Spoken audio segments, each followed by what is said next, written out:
अस्सलाम वालेकुम ख़वातीन और हज़रात, जिन लोगों ने हमें आज इस सेशन में ज्वाइन किया सबका मैं शुक्रगुजार हूँ। आमिर गज़र साहब का ये सेशन है और इसका टॉपिक आपने देखा है, जिसके बाद ही ज्वाइन किया। मैं आप लोगों की आसानी के लिए एक दफ़ा दोबारा पढ़ देता हूँ। है कि टॉपिक जो आज का है वो है कि फ़िरौन की लाश और कुरान मजीद का बयान, तफसीरी आरा का इल्मी और तज्ज़ियाती मुताला। और इसमें जो स्कॉलर आज हमारे पास मौजूद हैं प्रेजेंटेशन देंगे पहले, उसके बाद एक क्वेश्चन आंसर सेशन होगा।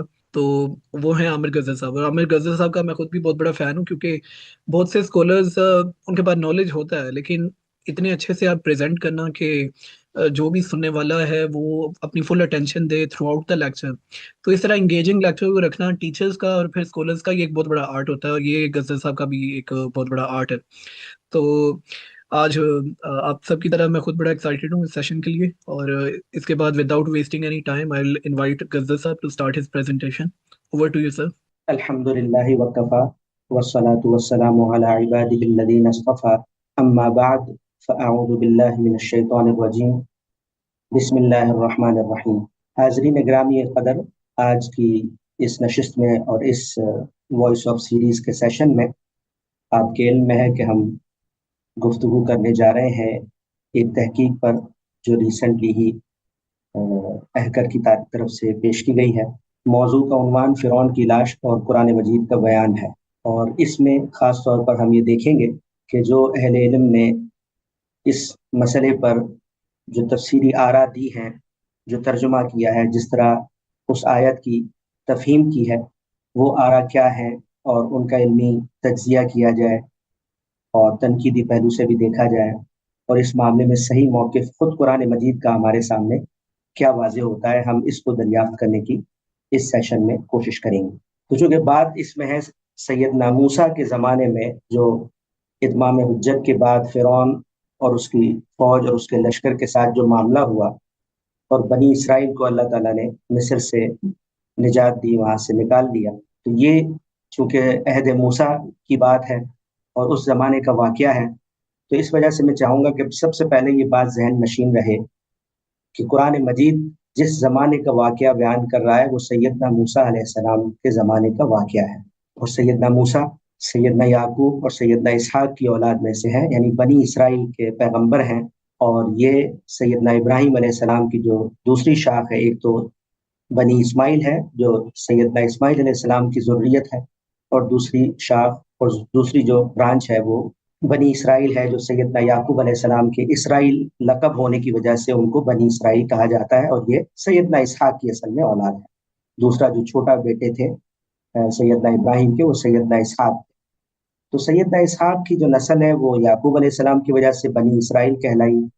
और इनके बेटे का वाक़या कुरान मजीद में आप में से अक्सर लोगों ने पढ़ा होगा, आप जानते होंगे, सैयदना यूसुफ अलैहिस्सलाम के, जो मिस्र पहुंच गए थे एक वाक़े की वजह से।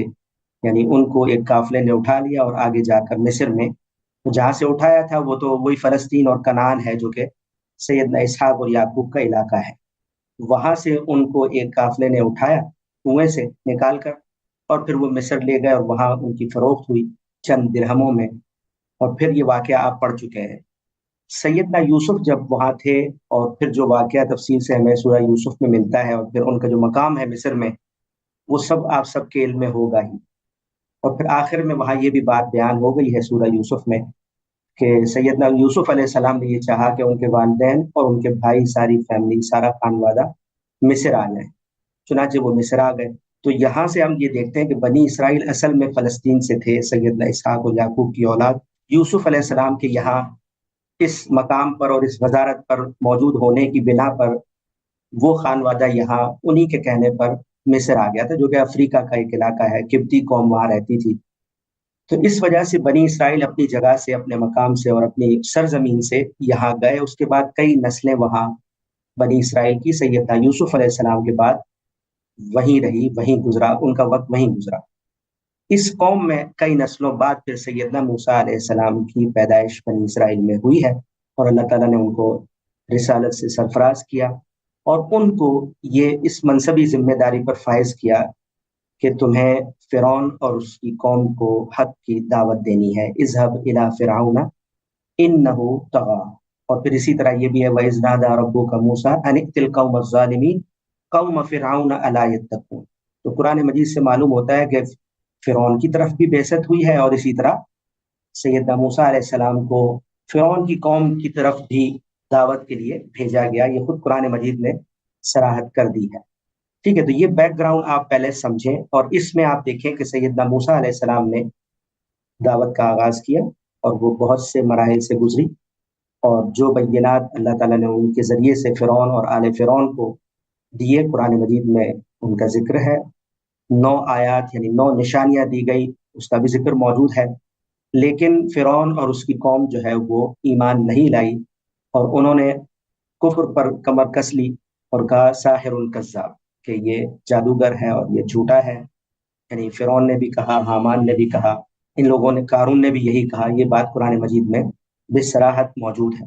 اس کے بعد یہ ہوا کہ ہجرت کا موقع آ گیا۔ جب بھی رسول آتا ہے تو وہ اپنی قوم کو مخاطب بنا کر اللہ کی جو دعوت ہے اس کو پہنچاتا ہے، حق واضح کرتا ہے، ان کے اعتراضات کا جواب دیتا ہے، اللہ کی طرف سے جو واضح حجتیں دی جاتی ہیں ان حجتوں کا بھی ابلاغ کرتا ہے۔ پھر ایک وقت ایسا آ جاتا ہے کہ یا تو قوم ایمان لاتی ہے اور یا پھر ہجرت کی صورت بھی بن جاتی ہے۔ تو ایک موقع ایسا تھا کہ جس میں گویا کہ اللہ تعالیٰ نے پھر ہجرت کا حکم دیا کہ اب آپ اپنی قوم کو لے کر نکل جائیں یہاں سے۔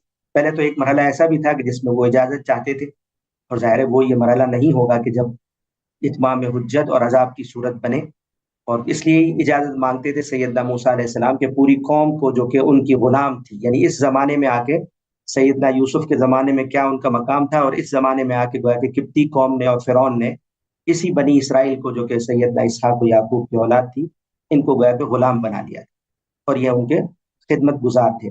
تو پوری قوم کو چونکہ لے کے نکلنا تھا تو اجازت بھی طلب کی تاکہ جو موجود قانون ہے اس کی کوئی خلاف ورزی نہ ہو۔ لیکن جب اتمام حجت ہوا اور فرعون اور اس کی قوم کی گویا کہ اب عذاب کا وقت بھی قریب آ لگا، تو اللہ تعالیٰ نے ان کو حکم دیا کہ یہاں سے بنی اسرائیل کو لے کر نکلیں۔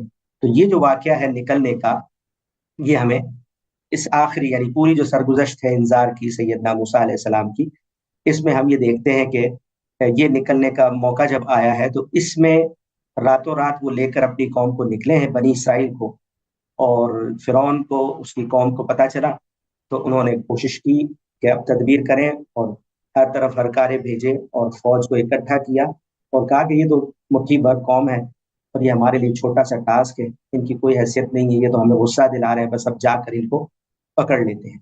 تو گویا کہ وہ انہوں نے تعاقب شروع کر دیا، اور اللہ تعالیٰ کی طرف سے پہلے یہ بات بتا دی گئی تھی کہ یہ تعاقب کریں گے اور پیچھا ہوگا، لیکن اس سے جو ہے بالکل بھی گھبرانے کی ضرورت نہیں ہے، اللہ آپ کے ساتھ ہے۔ تو اس طرح وہ لشکر لے کر فرعون تعاقب میں بنی اسرائیل کے اور سیدنا موسیٰ کے وہاں پہنچ گیا، اور گویا کہ جس وقت سمندر میں سامنے آ گیا تو اس موقع پر ایک دوسرے کی لشکروں کی دونوں کی آپس میں نظریں بھی ملی ہیں، جس پر بنی اسرائیل نے یہ بات کہی کہ انا لمدرکون، قرآن مجید میں یہ بات آئی ہے کہ اب تو ہم پکڑے گئے۔ تو اس پر اللہ تعالیٰ نے سیدنا موسیٰ علیہ السلام نے کہا کلا ان معی ربی سیہدین، ہرگز نہیں، میرے ساتھ میرا رب ہے اور وہی رستہ دکھائے گا۔ تو اس طرح کے جب یہ صورتحال ہو گئی اور اس طرح کا موقع آ گیا تو اس موقع پر اللہ تعالیٰ نے سیدنا موسیٰ علیہ السلام سے فرمایا کہ آپ اپنی جو لاٹھی ہے وہ سمندر پر ماریں، اور اس کے نتیجے میں پھر کیا ہوا کہ سمندر کے درمیان میں خشک راستہ نکلا، اور سمندر میں راستہ اس طرح بنا کہ دونوں طرف سے جہاں سمندر کا راستہ بنا ہے دائیں بائیں ایسا لگ رہا تھا کہ جیسے کہ پہاڑ اور چٹانیں ہیں جو دائیں بائیں کھڑی ہوئی ہوئی، اس کے درمیان سے خشکی کا راستہ نکلا اور یہ آگے بڑھے۔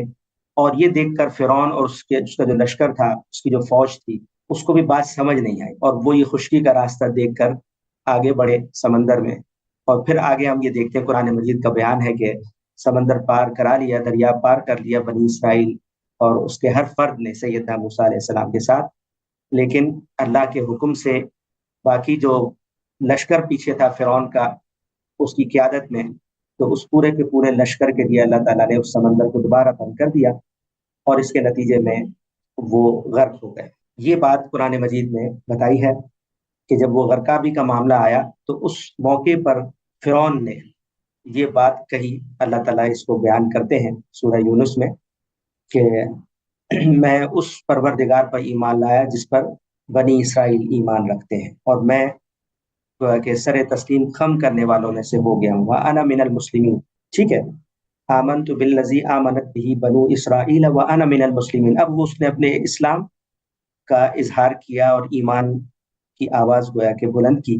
तो इस पर अल्लाह ताला ने फरमाया कि अच्छा, अब तुम ईमान ला रहे हो, इससे पहले तो तुम हमेशा नाफरमान रहे, सरकशी पर रहे और मुफसिदों में से थे, अब तुम बच नहीं सकते। इस पर अल्लाह ताला ने फिर फरमाया कि अब तुम्हारे लिए बचने का तो कोई इम्कान नहीं है।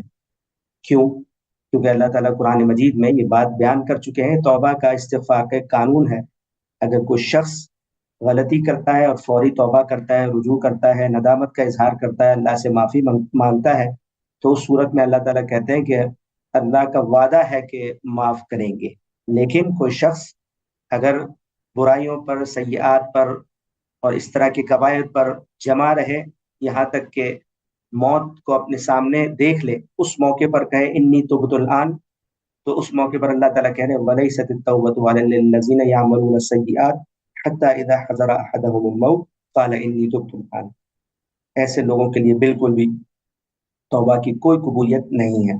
तो वो उसी कानून के तहत हम ये देखते हैं कुरान मजीद में अल्लाह ताला ने फ़िरौन का ये वाक़या बयान किया और आखिर में जब उसने ये कलिमात कहे और तौबा का इजहार किया और माफ़ी मांगी, तो अब चूंकि मौत का सामना करने के बाद माफ़ी मांगी थी, तो अल्लाह ताला ने उसको रिजेक्ट किया, उसको कबूल नहीं किया, उसकी माफ़ी को रद्द किया, उसके इस्तिग़फ़ार को नहीं कबूल किया।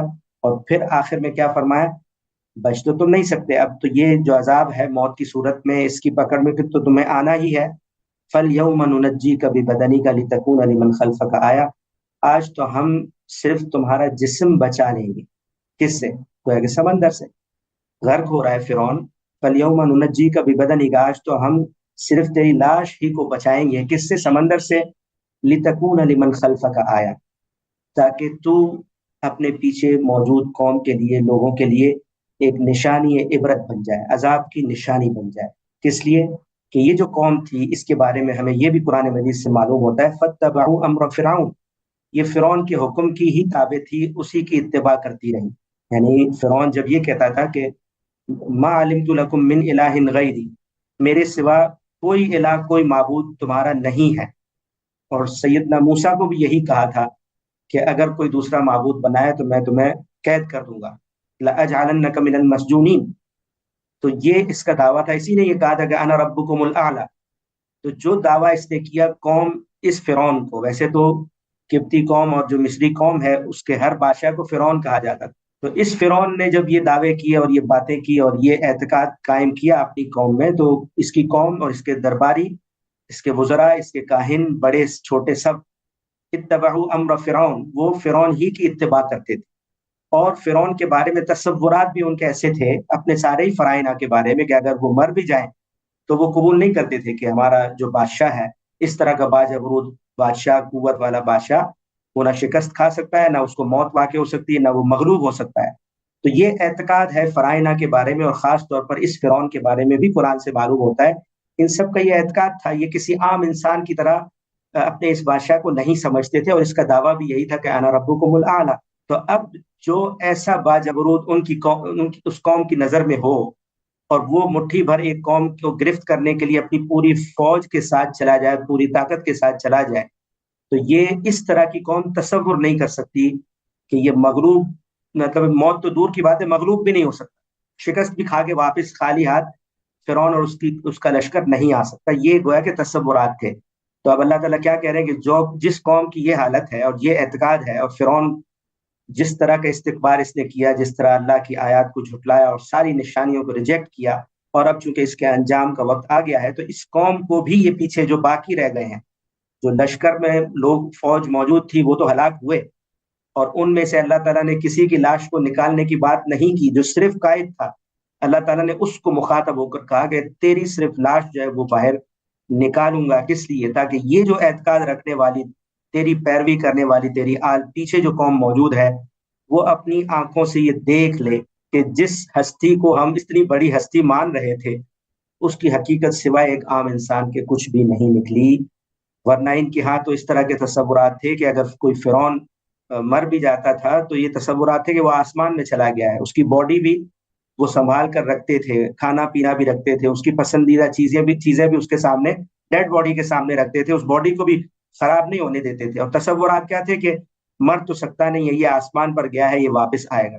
तो अब इस तरह की तावीलात जो है वो हो सकती थी। तो अल्लाह ताला ने क्या किया कि ये मौजज़ा दिखाया कि जो पीछे कौम है वो इसका ये अंजाम और अजाब के तहत इसकी ये गिरफ्त जो हुई है अल्लाह ताला की तरफ से, और मूसा अलैहिस्सलाम की दावत के इनकार के नतीजे में और बनी इसराइल के खिलाफ इस सरकशी के नतीजे में, वो अंजाम ये कौम अपनी आंखों से देखे और फिर जो है वो इबरत पकड़े, अपने इल्म में भी अपने अमल में भी आइंदा के लिए इबरत हासिल करें। तो ये बात थी जो अल्लाह ताला ने कही। कुरान मजीद में अल्लाह ताला क्या फरमाते हैं कि ये हमने मूसा को खुली हुई निशानियां देकर, वलकद अरसलना मूसा बिआयातिना व सुल्तानिन मुबीन इला फिरऔन व मलइही, तो अल्लाह ताला ने सैयदना मूसा को खुली हुई निशानियां और वाज़े हुज्जत के साथ भेजा फिरौन और उसके दरबारियों की तरफ। दूसरी जगह पर है कि उसकी कौम की तरफ भेजा, लेकिन उन्होंने फिरौन के हुक्म की इत्तिबा की और पैरवी की। वमा अम्रु फिरऔन बिरशीद, जो कि बिल्कुल ठीक रास्ता नहीं दिखा रहा था। और अल्लाह ताला ने फरमाया कि आखिरत में भी यक़दुमु कौमहु यौमल क़ियामति फ़अौरदहुमुन नार व बि'सल बिरदुल मवरूद, क़यामत में भी असल में ये उन्हीं की क़यादत करते हुए आगे बढ़ेगा और जहन्नुम में इनको ले जाएगा और दाखिल करा देगा, और क्या ही बुरा ये ठिकाना है। वो उतबिउ फ़ी हाज़िही लानतन व यौमल क़ियामह, तो इन पर जो है वो इस दुनिया में भी लानत इनको कर दी गई, इनके पीछे लगा दी गई, और क़यामत में भी इनका यही मामला है। तो अब ये जो चीज़ है कि सैयदना मूसा और उसकी कौम की हिजरत के मौके पर ये वाक़या जो रूनुमा हुआ, इसको कुरान मजीद ने बयान किया। यानी ये अब तक की तफसील मैंने आपके सामने रखी कि पीछे सैयदना मूसा की तारीख भी बता दी, उनकी ज़ुर्रियत, उनकी नस्ल भी बता दी, मूसा अलैहिस्सलाम और उनकी बनी इसराइल मिस्र में क्यों मौजूद थे, इसकी तारीख भी वाज़ेह हो गई। और फिर जो अल्लाह ताला ने उनको ये जिम्मेदारी दी थी फ़िरौन और उसकी कौम की तरफ दावत पहुंचाने की, इसके जवाब में जो कुछ उन्होंने किया और इत्माम हुज्जत के बाद हिजरत की जो मौका आया है, इस पे जो कुछ हुआ ये भी आपके सामने बात आई। और फिर असल बात तक हम पहुंच गए, जो कि असल में इस सेशन का मौजू है कि फलयौम नुनज्जीका बिबदनिका लितकूना लिमन खल्फका आया। वैसे सैयदना मूसा अलैहिस्सलाम और फ़िरौन का किस्सा और जो सरगुज़श्त है, हम कुरान मजीद में सूरह आराफ में भी देख सकते हैं, सूरह ताहा में भी इसकी तफसीर है, सूरह शुआरा में भी देख सकते हैं, दुखान में भी देख सकते हैं, सूरह हूद और सूरह कसस में आप ये सारी तफसीलात जो मैंने आपके सामने अर्ज की है, इस इत्माम हुज्जत की जो भी सरगुज़श्तें हैं वो आपको मुख्तलिफ पार्ट्स में वहां मिल जाएंगी, जिन सूरतों का मैंने अभी आपके सामने हवाला दिया है। और ये मैं बात वाज़ेह कर चुका हूँ कि लाश जो दिखाई है और जो बात अल्लाह ताला ने की है वो इतनी थी, और इस वजह से ही ये लाश दिखाई है जो मैंने आपके सामने तफसील रखी। इसके बाद एक सवाल ये पैदा होता था कि लाश का फिर क्या हुआ। जब अल्लाह ताला ने ये बात कुरान मजीद में कही है, जिस मौके पर कही, इसके बाद आया लाश के वजूद या इसको महफूज रखने, इसको गलने सड़ने से बचाने की भी अल्लाह ताला ने कोई बात कही है। तो हम ये देखते हैं कि कुरान मजीद तो बिल्कुल खामोश है। अलबत्ता तारीख में, किस्सों में, तफासिर में ऐसी रिवायतें मिल जाती हैं मुख्तलिफ कि जो अलग अलग बातें कर रही है। मसलन एक बात यह है कि जैसे ये लाश आई और लोगों ने देखी, फिरौन की कौम ने देखी, और उसके बाद उनके यकीन कर लेने के बाद और देखा कि ये फिरौन की हलाकत तो उनके लिए बिल्कुल आंखों देखी चीज बन गई है, तो इसके बाद फिर अल्लाह ताला ने गोया के फिर गर्क कर दिया, और समंदर की लहर इस लाश को ले गई और फिर उसको डुबा दिया, गर्क कर दिया। एक एक राय ये मिलती है तारीख में, रिवायतों में। दूसरी बात ये बाज़ मुफस्सिरीन ने या तारीख निगारों ने ये बयान की है कि जब ये लश्कर लेकर गया है फिरौन अपना सैयदना मूसा और बनी इसराइल के ताक़ुब में, तो जब वापसी नहीं हुई, बहुत इंतजार के बाद कौम निकली बाहर कि क्या वजह है, क्या माजरा है कि अब तक फिरौन और उसका लश्कर वापस नहीं आया। वो इधर उधर तलाश करते रहे और एक मौके पर पहुंचे तो मगरिबी साहिल पर गोया कि उनको उसी पट्टी पर सिर्फ फिरौन की लाश वहां मिली, और उन्होंने इसको देखा और ये इनके लिए बड़ी ही इबरत की चीज बन गई, और लाश उठाकर वो लोग ले गए और एक वादी मलूक है वहां, उसमें उन्होंने दफन कर दिया। इस तरह की बातें भी हमें मिलती हैं। तो इस तरह की बातें हमें कहाँ मिलती है? वो सिर्फ किस्सों में, कहानियों में, रिवायतों में। खुद अल्लाह ताला ने इस तरह की कोई बात नहीं की। बस इतनी ही बात है कि जहां अल्लाह ने जिम्मेदारी दी, इत्माम हुज्जत फिरौन और उसकी कौम का हुआ, उन्होंने सरकशी में आखिरी दर्जे चले गए, और फिर अल्लाह ताला की पकड़ आई। वदम्मरना मा कान यसनाउ फिरऔन व कौमुहु व मा कानू यारिशून, अल्लाह ताला ने उनकी तबाही का सारा सामान का बंदोबस्त कर दिया। ये बातें जो कुरान मजीद में आई हैं। अब एक अहम नुक्ता इस मौके पर यह है जो हमें समझना चाहिए कि जो तारीख मैंने आपके सामने रखी है, इससे क्या पता चला جو واقعہ اللہ تعالیٰ سیدنا موسیٰ اور فرعون کے حوالے سے بیان کر رہے ہیں اور لاش کے حوالے سے بیان کر دیا، یہ قرآن مجید میں اللہ تعالیٰ ہمیں بتا رہے ہیں۔ اور قرآن مجید جس وقت نازل ہو رہا ہے اور یہ آیت جس وقت ہمیں یہ خبر دے رہی ہے، اس واقعے کو کم و بیش 2000 سال پہلے ہو چکے ہیں۔ یہ چیز ذہن میں رکھیں، یعنی 2000 سال پہلے کی خبر کس نے دی ہے؟ ہمیں قرآن مجید نے دی ہے، ٹھیک ہے؟ واقعہ 2000 سال پرانا ہے۔ اب آپ دیکھیں، جب عہد موسیٰ کا واقعہ ہے، قرآن بیان کر رہا ہے، مکہ مکرمہ میں بیان کر رہا ہے، محمد الرسول اللہ صلی اللہ علیہ وسلم پر نازل ہونے والی کتاب قرآن میں بیان کر رہا ہے، اس زمانے میں مکے میں بیان کر رہا ہے۔ تو اب آپ دیکھیں کہ ایک تو لمبا عرصہ ہے، اور اس عرصے میں ہم یہ دیکھتے ہیں کہ بہت سے نبی، بہت سے پیغمبر رسول درمیان میں آ چکے ہیں۔ بنی اسرائیل کے بھی پیغمبر موسیٰ علیہ السلام کے بعد کون کون آ چکا ہے؟ حضرت سموئیل کا نام ہے، حضرت داؤد علیہ السلام، حضرت سلیمان علیہ السلام، الیاس علیہ السلام، الیسع علیہ السلام، ذوالکفل، یونس علیہ السلام، زکریا علیہ السلام، یحییٰ علیہ السلام، اور سیدنا عیسیٰ علیہ السلام۔ یہ سب آپ دیکھیں، یہ درمیان میں آ چکے ہیں۔ یہ سارا عرصہ جو 2000 سال کا میں عرض کر رہا ہوں، یہ گزر چکا ہے۔ اتنے انبیاء آئے ہیں، اور ان سب میں پر کے سامنے کیا، ان سب کے ساتھ کیا ہے؟ بہت سے صحیفے بھی ہیں، یعنی زبور بھی ہے، انجیل بھی ہے، اور دوسرے انبیاء کے صحائف اور ساری روایات موجود ہے بنی اسرائیل کے پاس بھی۔ تو ایک اہم بات یہ ہے کہ اس سارے عرصے میں جو کچھ ہوا ہے، اور جو کچھ کتابیں صحیفے بھی ہیں، اس میں بھی اس واقعے کی کوئی تفصیل ہمیں نہیں ملتی۔ یعنی خود تورات میں بھی جس قوم کے ساتھ یہ معاملہ ہوا ہے، بنی اسرائیل کے ساتھ، تورات تو اسی وقت دی جا رہی تھی۔ سیدنا موسیٰ علیہ السلام یہاں سے نکلے ہیں فلسطین کی طرف، اور ساتھ ہی ان کو یہ وحی اور الواح اور تورات اور ساری چیزیں آگے تو اللہ تعالیٰ کی طرف سے ہدایت، شریعت، سب کچھ دی گئی ہے۔ وہ تورات بھی آج جس صورت میں موجود ہے، قرآن سے پہلے جس حالت میں موجود تھی، وہ بھی اس واقعے کا خاص طور پر تذکرہ نہیں کر رہی، تاریخ میں بھی کوئی ذکر نہیں ہے۔ تو یہ قرآن مجید نے آ کر ہمیں اصل میں یہ واقعہ بتایا ہے، یعنی اس چیز کو ضرور ذہن میں رکھیں۔ تو اس وجہ سے اہم بات پھر کیا ہوتی ہے کہ واقعہ 2000 سال پرانا ہے، بیچ میں انبیاء نے کوئی ذکر نہیں کیا، بیچ کی کتابیں بھی اس کا ذکر واقعے کا نہیں کر رہی ہیں۔ قرآن مجید نے کہا تو قرآن تو میزان ہے، فرقان ہے، سابقہ کتب پر بھی مہیمن ہے، دین میں حکم ہے، اس سے اوپر کوئی چیز ہو نہیں سکتی، اس سے قطعیت سے ثابت ہونے والی کوئی خبر نہیں ہو سکتی۔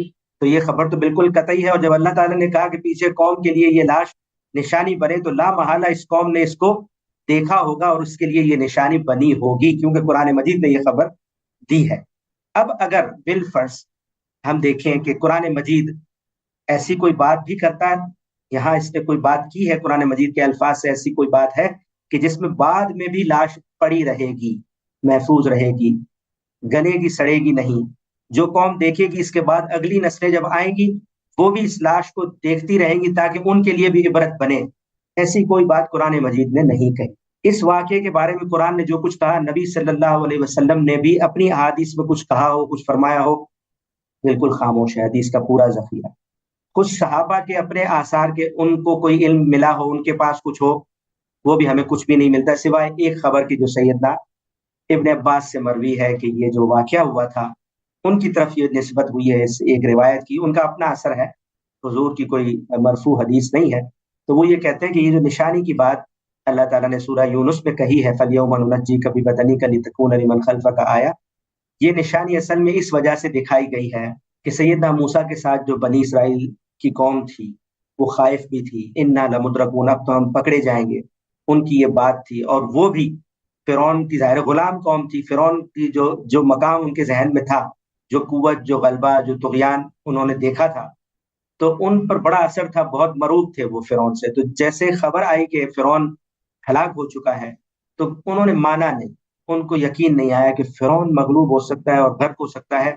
تو جب انہوں نے شک کیا اس خبر پر، اللہ تعالیٰ نے ان کو نشانی دکھانے کے لیے یہ لاش، صرف اسی کی لاش، باقی قافلے کی اور باقی فوج کی نہیں، صرف اسی کی لاش جو دکھائی ہے وہ بنی اسرائیل کو یقین دہانی کے لیے کہ دیکھیں موت اس کی واقع ہو چکی ہے، ڈیڈ باڈی آپ دیکھ لیں، ان کے لیے یہ نکالی تھی۔ یہ ایک بات سیدنا ابن عباس سے ہے، ورنہ مرفوع حدیثوں میں بھی کچھ نہیں ہے، اور صحابہ کے باقی آثار میں بھی کچھ بھی نہیں ہے۔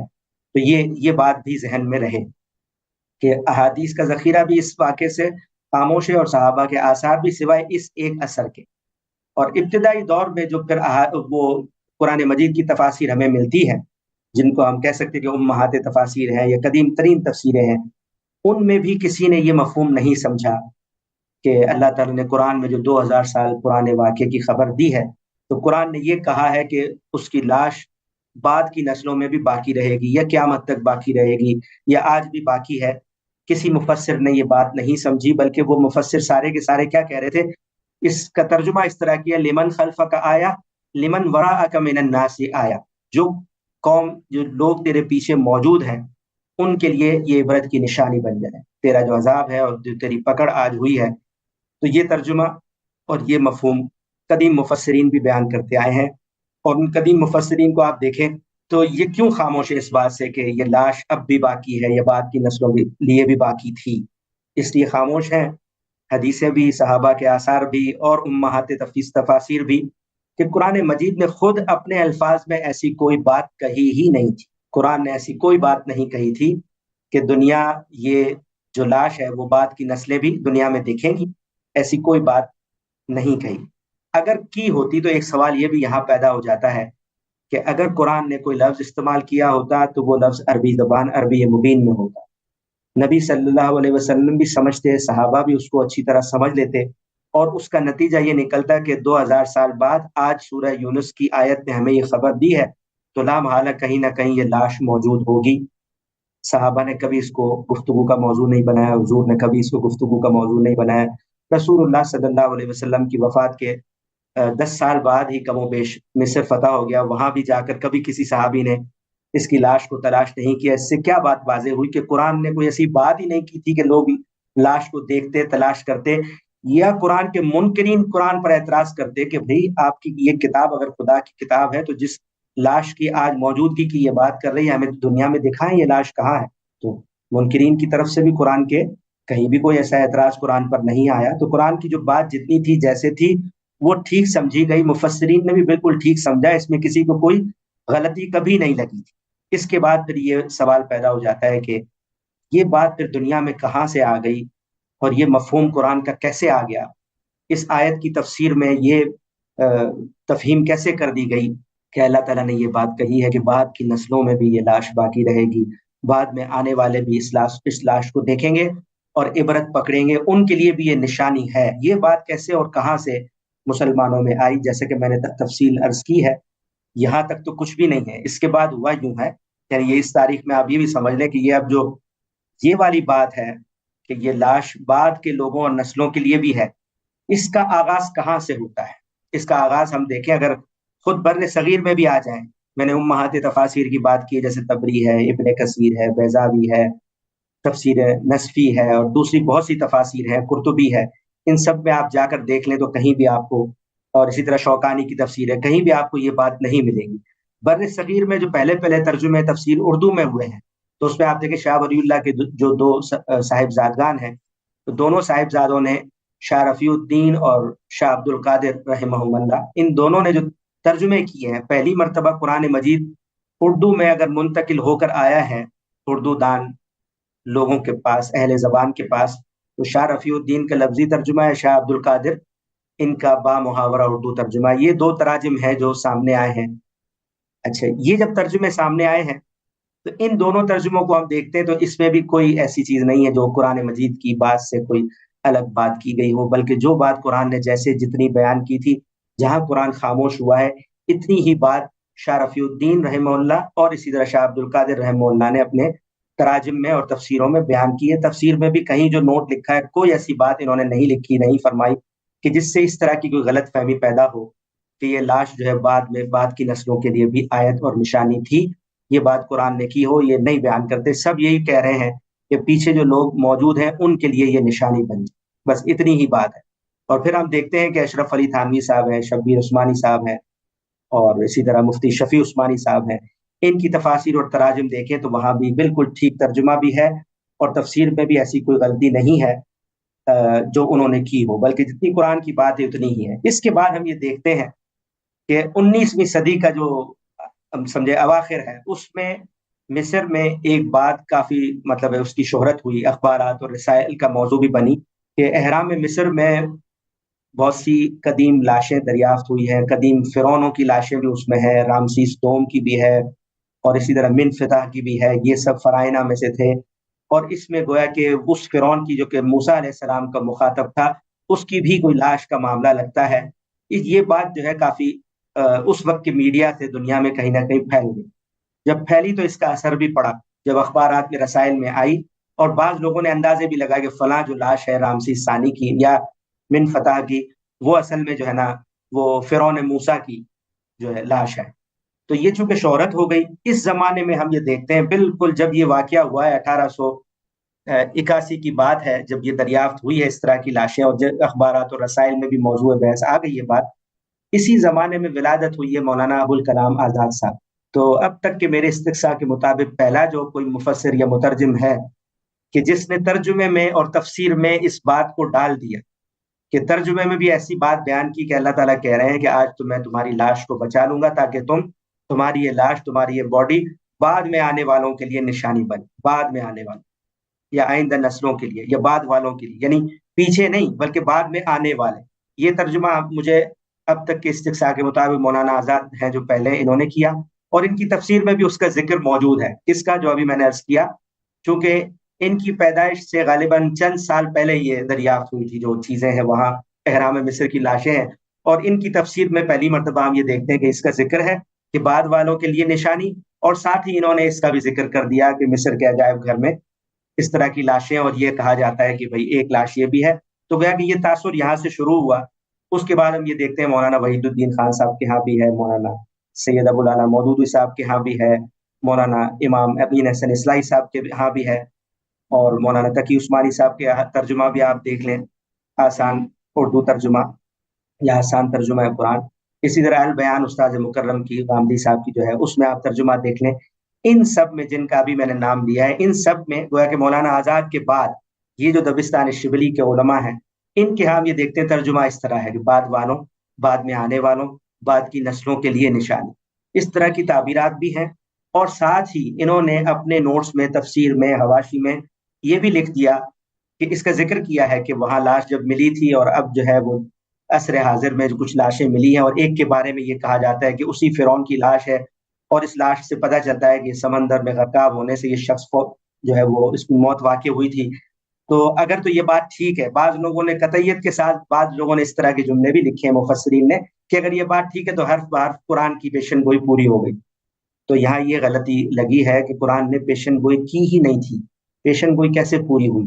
پیشن گوئی اگر پوری ہونی تھی تو رسول اللہ کے دور میں ہی ہونی تھی، صحابہ کے دور میں ہونی تھی، صحابہ کے مصر میں جانے کے بعد ہونی تھی، اور 1200 سال تک جو جتنے مفسرین ہیں ان کے سامنے بھی یہ لاش ہوتی، وہ لوگ بھی بیان کرتے دنیا میں اللہ تعالیٰ نے ایک پیشن گوئی کی ہے، اور دیکھیں دنیا میں یہ موجود ہے۔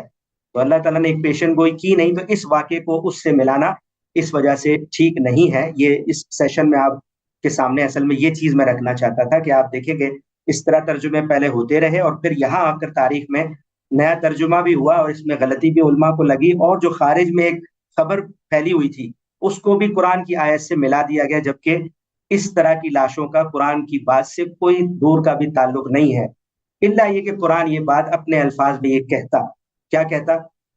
کہ بچ تو تم نہیں سکتے، لیکن تمہاری لاش کو میں سمندر سے بچاؤں گا، اس کو محفوظ بھی رکھوں گا، گلنے سڑنے سے بچاؤں گا بھی، اور تمہارے بعد جو نسلیں آئیں گی، تمہارے بعد جو قومیں آئیں گی، جو زمانے آئیں گے، وہ بھی آ کر اس لاش کو ہمیشہ دیکھتے رہیں گے۔ اس طرح کی بات اگر اللہ تعالیٰ کہتے تب ہم کہتے کہ بھئی پیشن گوئی پوری ہو گئی، جبکہ اس طرح کے صورت میں یہ کہنا مناسب نہیں ہے۔ تو میں نے جن علماء اور مفسرین کا آپ کے سامنے ابھی نام لیا ہے، ان کی الگ الگ ترجمہ سنانے کی ضرورت نہیں ہے، وہ آپ میری تحقیق ابھی ان قریب شائع بھی ہوگی، اس میں بھی آپ پڑھ سکتے ہیں۔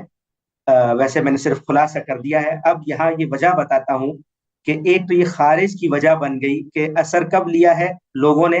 جب یہ خبر پھیلی ہے۔ جب خبر پھیلی تو باہر کا اثر لے لیا کہ اچھا ایسی لاش تو اب موجود ہے 19ویں صدی کے آخر سے، اور بعض لوگوں نے کا خیال ہے کہ یہ اسی فرعون کی لاش ہے، تو لہٰذا قرآن کا ترجمہ تفسیر کرتے ہوئے پھر تساہل ہو گیا، غلطی لگ گئی قلت تدبر کی وجہ سے، کہ یہاں ہمیشہ سے ترجمہ جو کیا گیا تھا وہ ٹھیک تھا، شاہ ولی اللہ کے جو صاحبزادوں نے کیا تھا وہ بھی ٹھیک تھا، امہات تفاسیر میں جو مفہوم بیان ہوا وہ بھی ٹھیک تھا، ہم یہ ترجمہ کر رہے ہیں، وہاں تساہل ہو گیا ہے کہ بعد کی نسلوں، بعد میں آنے والوں کے لیے یہ لاش نشانی، یہ ترجمہ کرنے میں غلطی باہر کا اثر لینے سے ہوا، اور لفظ پر ارتकाज نہیں رہا. وہاں اللہ تعالیٰ نے یہ نہیں کہا لمن یأتی من بعدک آیا، نہیں، اللہ تعالیٰ نے کہا لمن خلفک آیا، بیہائنڈ یو، آفٹر یو نہیں کہا. یعنی جو لوگ آپ کے پیچھے موجود ہیں ان کے لیے نشانی، تمہارے پیچھے جو لوگ موجود ہیں ان کے لیے نشانی عبرت بنے گی.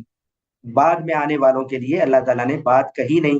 تو لفظ سے بھی گویا کہ ایک لحاظ سے تساہل ہوا اس کو سمجھنے، اس کی تعیین میں، اور اسی طرح خارج کا اثر لیا گیا.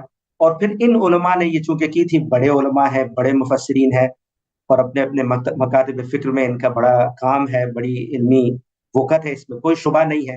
لیکن انسان ہے، ظاہر ہے وہ انبیاء تو نہیں ہے کہ اس طرح کی غلطی نہ لگے، اور لگے تو اللہ تعالیٰ تصحیح کر دیں. ہم نے اپنے اساتذہ سے یہی سیکھا ہے کہ ہمیں غلطی لگ سکتی ہے، ہمارے اساتذہ کو بھی غلطی لگ سکتی ہے. اور کل احد یؤخذ عنہ ویرد علیہ الا صاحب ھذا القبر الاخضر. امام مالک نے جو بات فرمائی تھی کہ ہر شخص کی بات لی بھی جا سکتی ہے، رد بھی کی جا سکتی ہے، سوائے اس قبر والے کے، یعنی محمد الرسول اللہ صلی اللہ علیہ وسلم. دین کی نسبت سے کوئی بات کرے تو ظاہر ہے اس کو ہم رد نہیں کر سکتے، باقی ہر ایک کی بات لی بھی جائے گی، سنی بھی جائے گی، اور مستدل ٹھیک ہے تو قبول بھی کی جائے گی، کوئی بات کمزور ہے تو رد بھی کی جا سکتی ہے. اس میں سب باقی لوگ برابر ہیں. تو یہ بڑے اکابر علماء ہونے کے باوجود ہم جیسے ایک طالب علمانہ، ایک ادنا طالب علمانہ ایک کاوش میں نے کر کے یہ بات سامنے رکھی ہے کہ یہاں تساہل ہوا ہے اور غلطی لگی ہے. اور صحیح بات، صحیح ترجمہ قرآن کا اصل مدعا وہی ہے جو باقی علماء نے بیان کیا، ہمیشہ سے بیان کرتے آئے ہیں، عرب میں بھی بیان کرتے آئے ہیں، عجم میں بھی بیان کرتے آئے ہیں، بر صغیر میں بھی لوگوں نے اسی کو عام طور پر بیان کیا ہے. آج بھی عرب کے بھی جو محقق علماء ہیں ان سب کے ہاں یہی مفہوم ہے، کبھی کسی نے وہ مفہوم نہیں لیا. یہ مفہوم اگر آیا ہے تو مولانا آزاد کے بعد ہم کہہ سکتے ہیں، اگر کوئی شخص ہو سکتا ہے مزید تحقیق کرے تو ہو سکتا ہے اس سے پہلے بھی کچھ ملے، لیکن مجھے لگتا ہے کہ اولین شخص بر صغیر میں وہی ہے.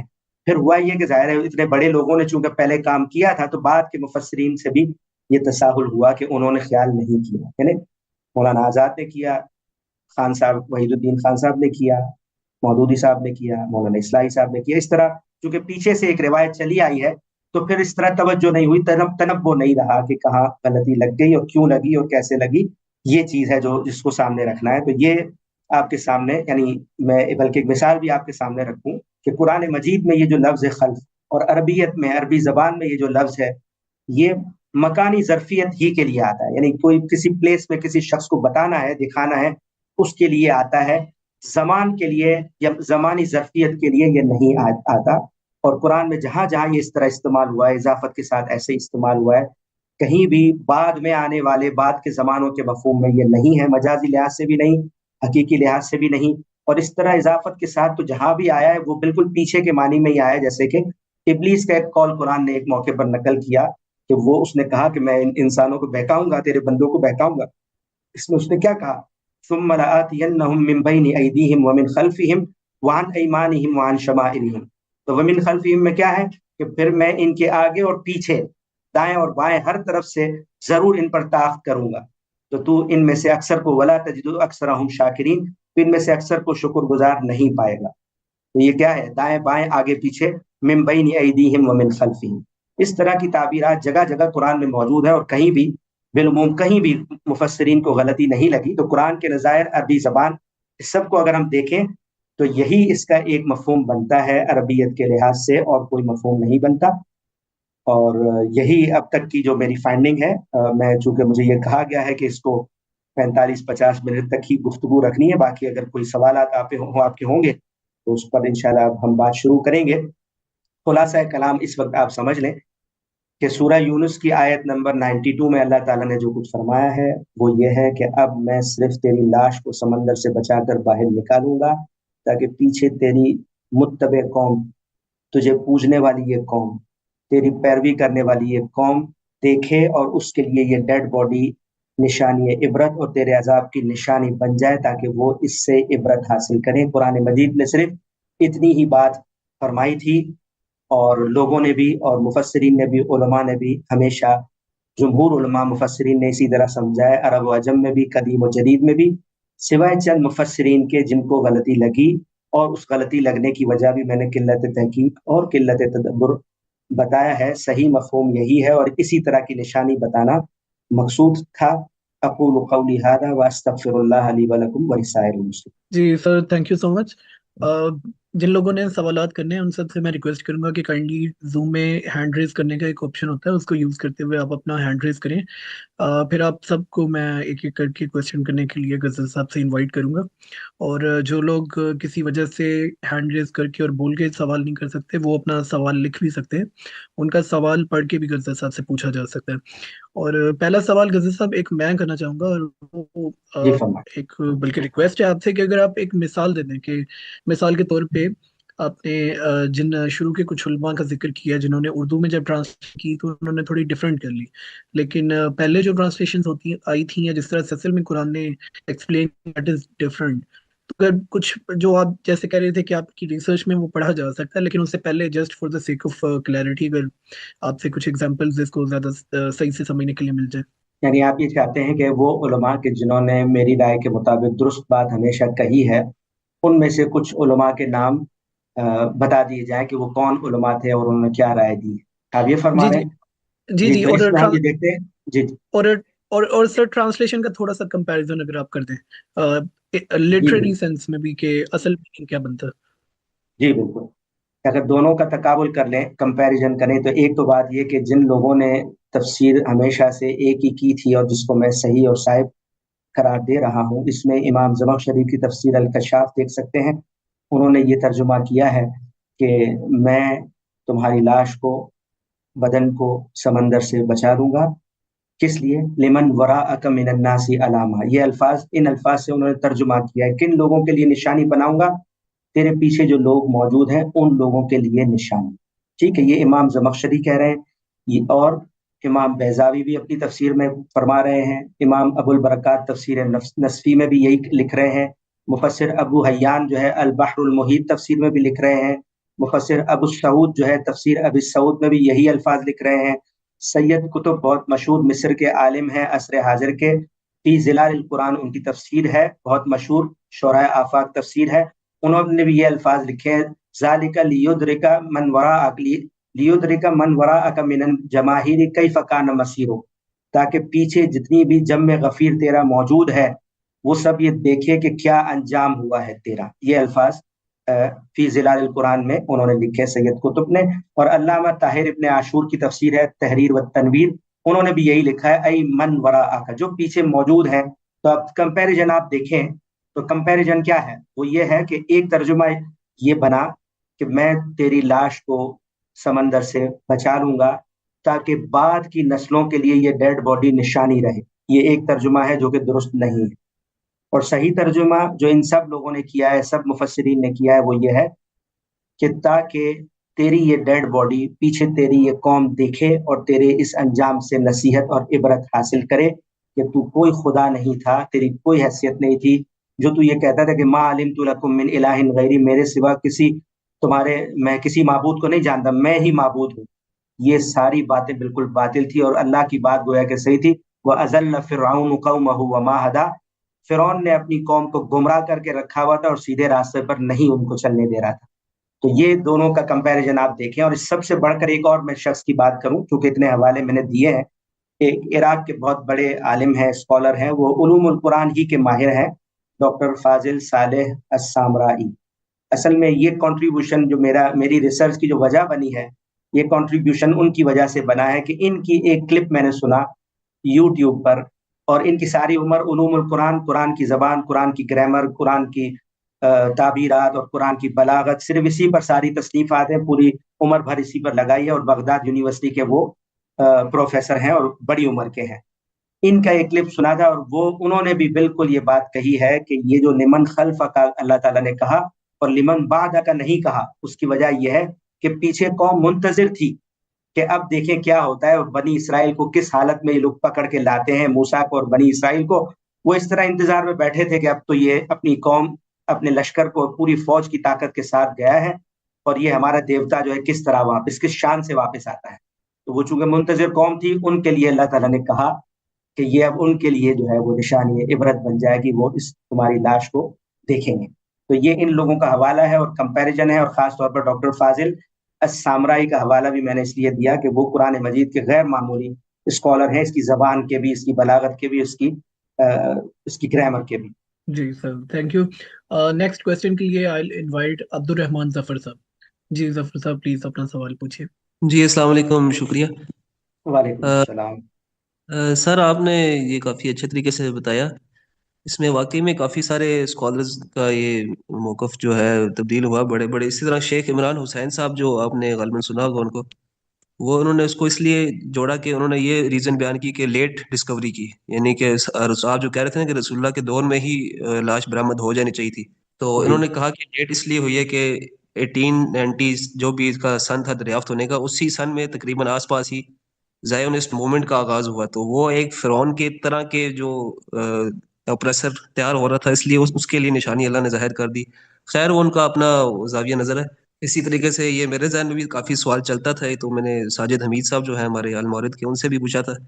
वो भी मेरे जी ख्याल से उनकी तहकीक नहीं थी। उन्होंने कहा कि बिल्कुल ऐसा है, और ये अभी भी आप देख सकते हैं कि हर महीने बाद या इस तरह कुछ कहा था कि वो तोपों की 21 तोपों की सलामी देते हैं उस लाश को, फिर उनकी वो अभी बरामद हुई है। यानी कि उनको भी ये क्लियर नहीं थी चीज़। और बाकी मौलाना साहब एक थे जिनका मैंने उनके शागिर्द से सुना था कि वो इसका रद्द करते थे और दलाइल को ही देते थे, लेकिन वो दलाइल मैंने उनसे पूछा था तो वो दे नहीं सके। उनका रिप्लाई नहीं कर सके, वो मसरूफ थे। अच्छा, इसमें एक मुझे अरबिक का मैं इतना माहिर तो नहीं हूँ, लेकिन एक आयत का मैं पूछना चाह रहा था कि मेरे जहन में चल रही थी कि ये जो आता है सूरह मरियम में, फ़खलफ़ मिन बादिहिम खल्फुन अदाउस सलाह, के उनके, इसका तो तर्जुमा किया जाता है कि तो उनके बाद वो नालायक लोग उनकी जगह आए जिन्होंने नमाजों को ज़ाया किया। इसमें तो उनके पीछे वाले तो नहीं तर्जुमा किया हुआ, इनके बाद ही है। शायद ये मेरी नालायकी की वजह से मैं पूछ रहा हूँ। तो एक और भी आयत है, आती है जिस तरह जो अम्मा युजीबुल मुस्तर इज़ा दआ, उसमें जो आता है वया जालुकुम खुलफा अल अर्द, कि उनको जो है तुम्हारे से पिछले वाले को खुलफा बनाता हूँ, यानी कि तुम मरते जाते हो, तुम्हारे पीछे और बंदे तुम्हारे बाद, यानी कि और तुम्हारी नस्ल आती रहती है, यानी कि सिलसिला चलता रहता है ये, और मैं हर एक की दुआएं सुन रहा हूँ, तो मेरे अलावा कोई इलाह हो सकता है। तो इसके बारे में बस थोड़ा बता दें, बहुत शुक्रिया। जी, इसमें जहाँ से आपने बात शुरू की है, जो पहली बात की थी, जो तबसरा किया, वो ये कि फलां और फलां वजह से ये दरियाफ्त हुई है इस जमाने में। तो मैंने तो ये अर्ज किया है कि कुरान ने जब कहा, अगर ये कहा होता कि फिरौन को तो 2000 साल हो गए मैंने गर्क किया था, और मैंने ये उससे वादा किया था आखिरी मौके पर, उसकी मौत से पहले उससे कहा था कि तुम्हारी लाश मैं दुनिया को दिखाता रहूंगा, तो ये 2000 साल पिछले जो थे ना कुरान से पहले, उसमें भी ये लाश दुनिया के सामने होनी चाहिए थी।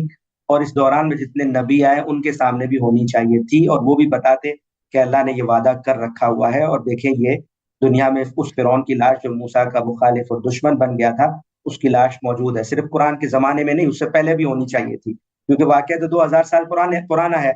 और फिर मैंने ये अर्ज किया कि कुरान के जमाने में और उसके बाद भी होनी चाहिए थी। कुरान ने जितनी बात की थी वो तो इतनी ही है। लेकिन ये कि ये जो अभी आपने यहूद वगैरह की निस्बत से कहा कि वो लोग किसी चीज की तलाश में थे, तो उसका कुरान के बयान से कोई ताल्लुक नहीं है, एक बात। दूसरी बात ये कि मौलाना इसहाक साहब बहुत बहुत बड़े मुहक्किक आलिम उन थे, और उनसे मैं तवक्को कर सकता हूँ। उनकी नजर थी उम्मत की सारे इल्म पर, तुरास पर, और उन्होंने जरूर अगर की है तो जरूर, नहीं अगर मैं इसको, आपने अच्छा नुक्ता बताया, मैं खुद इस पर तहकीक करूंगा कि कहीं उन्होंने इस पर गुफ्तगू की है या नहीं की। उनसे तो यही तवक्को है कि उन्होंने साहिब और ठीक बात ही शायद कही होगी, लेकिन ये काबिल तहकीक है। जहाँ तक मेरे उस्ताद मुकर्रम साजिद साहब हैं, तो जाहिर है वो अ, उस्ताद उस्ताद गामदी साहब और इमाम इस्लाही साहब और बाकी दबिस्तान शिबली के जो उलमा हैं, जाहिर है उन्हीं के काम के तहत ये बात उन्होंने फरमाई होगी। साजिद साहब ने जो आपने रिपोर्ट की है, एक होता है ना कि साजिद साहब की ने खुद इस पर कोई काम किया हो, कोई तहकीक की हो, वो मेरे इल्म में नहीं है।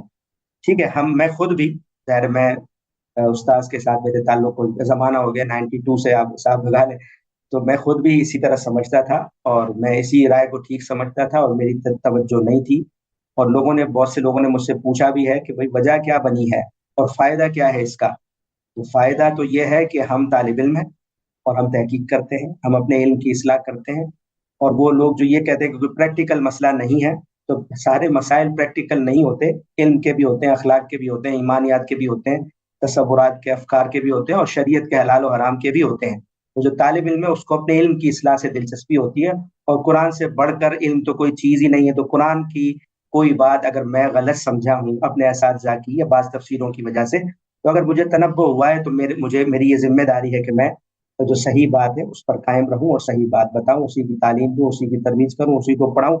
इससे बड़ा कोई फायदा नहीं है। ये समझना कि कोई इससे फर्क नहीं पड़ेगा, तो ये कोई बात नहीं है। इल्म सारा कुछ बराबर है, और उसमें कुरान सबसे ज्यादा बुलंद मकाम पर है कि उसका इल्म हम अपना ठीक करें। ठीक है, जहां तक आपने ये जो बात की है, ये जो फखलफ मिन बादिहिम या खुलफा अल अर्द, देखिए खलीफा या खुलफा का मतलब यही है कि पीछे जो लोग किसी के जाने के बाद सीट संभालते हैं, इख्तिदार संभालते हैं, हुक्मरान बनते हैं। हदीसों में, कुरान में ये लफ्ज आया है, इन्नी जाइलुन फिल अर्ज़ि खलीफा। खुद इंसान को भी यहाँ एक यानी आज़ादी और इरादा देकर यहाँ की हुक्मरानी ज़मीन की दी गई है, इस प्लेनेट की। तो इस मानी में खलीफा तो इस्तेमाल होता ही है, लेकिन यहाँ लफ्ज खलफा है, और खलफा भी नहीं है, खलफा का है, तेरे पीछे। तो ये सिर्फ और सिर्फ प्लेसमेंट बताने के लिए, ज़र्फ बताने के लिए ही आता है। जहां तक वो आपने बात कही है, तो मेरी इस तहकीक में बाकायदा इस सवाल पूरा मौजूद है कि फखलफ मिन बादिहिम खल्फुन में तो पीछे आने वालों की बात हुई है। तो वहां पीछे आने वाले या बाद में आने वालों के लिए लफ्ज है मिन बादिहिम, फखलफा जानशीन हुए, मिन बादिहिम इनके बाद, खल्फुन कुछ जानशीन, कुछ पीछे आने वाले। तो वो ताबीर भी अलग है, जुमले की तालीफ भी अलग है, और मिन बादिहिम का फ्रेज भी वहाँ मुरक्कब भी मौजूद है, जिसका मतलब भी ज़मानी लिहाज से बाद में आना है। और बाकायदा इस सवाल का जवाब मैंने अपनी इस तहकीक में दिया है। ज्यादा लंबा हो जाएगा, इसलिए आप काइंडली उसको जरूर देख लीजिएगा इस आयत के तहत। जी बहुत शुक्रिया। एक छोटा सा पॉइंट था कि बस ये जो आप कह रहे हैं तहकीक करूंगा, तो मौलाना इसहाक के जो शागिर्द है उनका मैं नंबर आपको सेंड कर सकता हूँ, राब्ता अगर आपने करना हुआ जी तो। जरूर जरूर जरूर दीजिए। जी, अगले सवाल के लिए नसीम साहब हमारे साथ मौजूद हैं। जी नसीम साहब, सवाल कीजिए। जी अस्सलाम वालेकुम आमिर भाई। वालेकुम सलाम। वालेकुम आम, सलाम। अब ये तो बिल्कुल नहीं आपने जो किया है रिसर्च का है, ये काफ़ी सारे, मैं तो गामदी साहब को सलाही साहब के लिए काफ़ी जो है इनसे वो था, मुतासिर था, लेकिन आपने बिल्कुल इसकी बहरहाल। तो ये बताएं कि आप जिक्र कर रहे हैं कि दो जगह बता रहे हैं, आप ये कह रहे हैं बनी इसराइल के लिए, इबरत के लिए, या कौम मिस्र के लिए। तो ये बताएंगे जो इत्माम हिज्जत का जो गामदी साहब का और अमीन हसन इस्लाही साहब का जो मामला है, वो जो कहते हैं कि रसूल जब आ जाता है तो उस कौम को या तो हिजरत करने के बाद उस कौम की जड़ काट दी जाती, तो फिर वो कौम मिस्र बच कैसे गई, उसके ऊपर क्यों नहीं हुआ। एक जगह मैंने गांधी साहब को सुना, उन्होंने कहा नहीं, मूसा अलैहिस्सलाम को फ़िरौन और उनके मलाई आला जो उनके दरबारी हैं और जो वो हैं उनके लिए भेजा गया था, कौम मिस्र के लिए नहीं भेजा गया था। तो एक तो ये चीज़ है तवज्जो तलब कि इसमें क्या मामला था, क्यों कौम को नहीं तबाह किया गया। और दूसरा ये कि अगर ये चीज़ ये डिस्कवर हो गई है बॉडी, अगर जैसे कि आपने कहा कि उसको फिर समुद्र से बचा लिया गया और फिर वो कौम आई और उसने देखा और उसको ले गई, और उनके यहाँ ये रवायत भी थी कि बचा लेते थे आराम मिस्र में, और वो मौजूद है वो, और फिर बाद में वो डॉक्टर मोरिस बोकी का क्या मामला है कि वो मिस्र गई, उसकी एग्जामिनेशन भी हुई। तो ये क्या प्रोबेबिलिटी नहीं है, पॉसिबिलिटी नहीं है कि वो हो मौजूद वही रामेसेस 2 या वो जो मिफ्ता क्या है वो, उसकी वो लाश मौजूद हो वो। तो ठीक है वो कुरान से वो नहीं मिली, लेकिन वो मौजूद हो वो। तो ये मेरा ये सवाल है। और इसके बारे में एक और भी बता दें कि मोहम्मद अब्दू और रशीद रज़ा ने क्या कहा, और तनतानवी साहब जो हैं जो बहुत साइंटिफिक है, उन्होंने तफसीर की, उन्होंने इस बारे में क्या कहा। जी जी मैं अर्ज करता हूँ। वो जो बात है ना कि जो लोग उठा कर ले गए, लाश देखी और उठा कर ले गए या दफना दिया या जो भी महफूज कर लिया, एक तो ये बात जो है वो किस्से कहानियों में है। कुरान में, तौरात में, इंजील में कहीं किसी मुस्तनद जगह पर कोई ऐसी सराहत नहीं है। इसके गर्काबी के बाद और कौम के इस लाश को देखने के बाद कुरान ने ये नहीं कहा। उस किस्सों में ये भी है कि दोबारा समंदर ने इस लाश को अंदर ले लिया, इसको डुबो दिया, उसके बाद ये किसी को नहीं मिली। तो ये किस्सों में तो अलग अलग बातें हैं।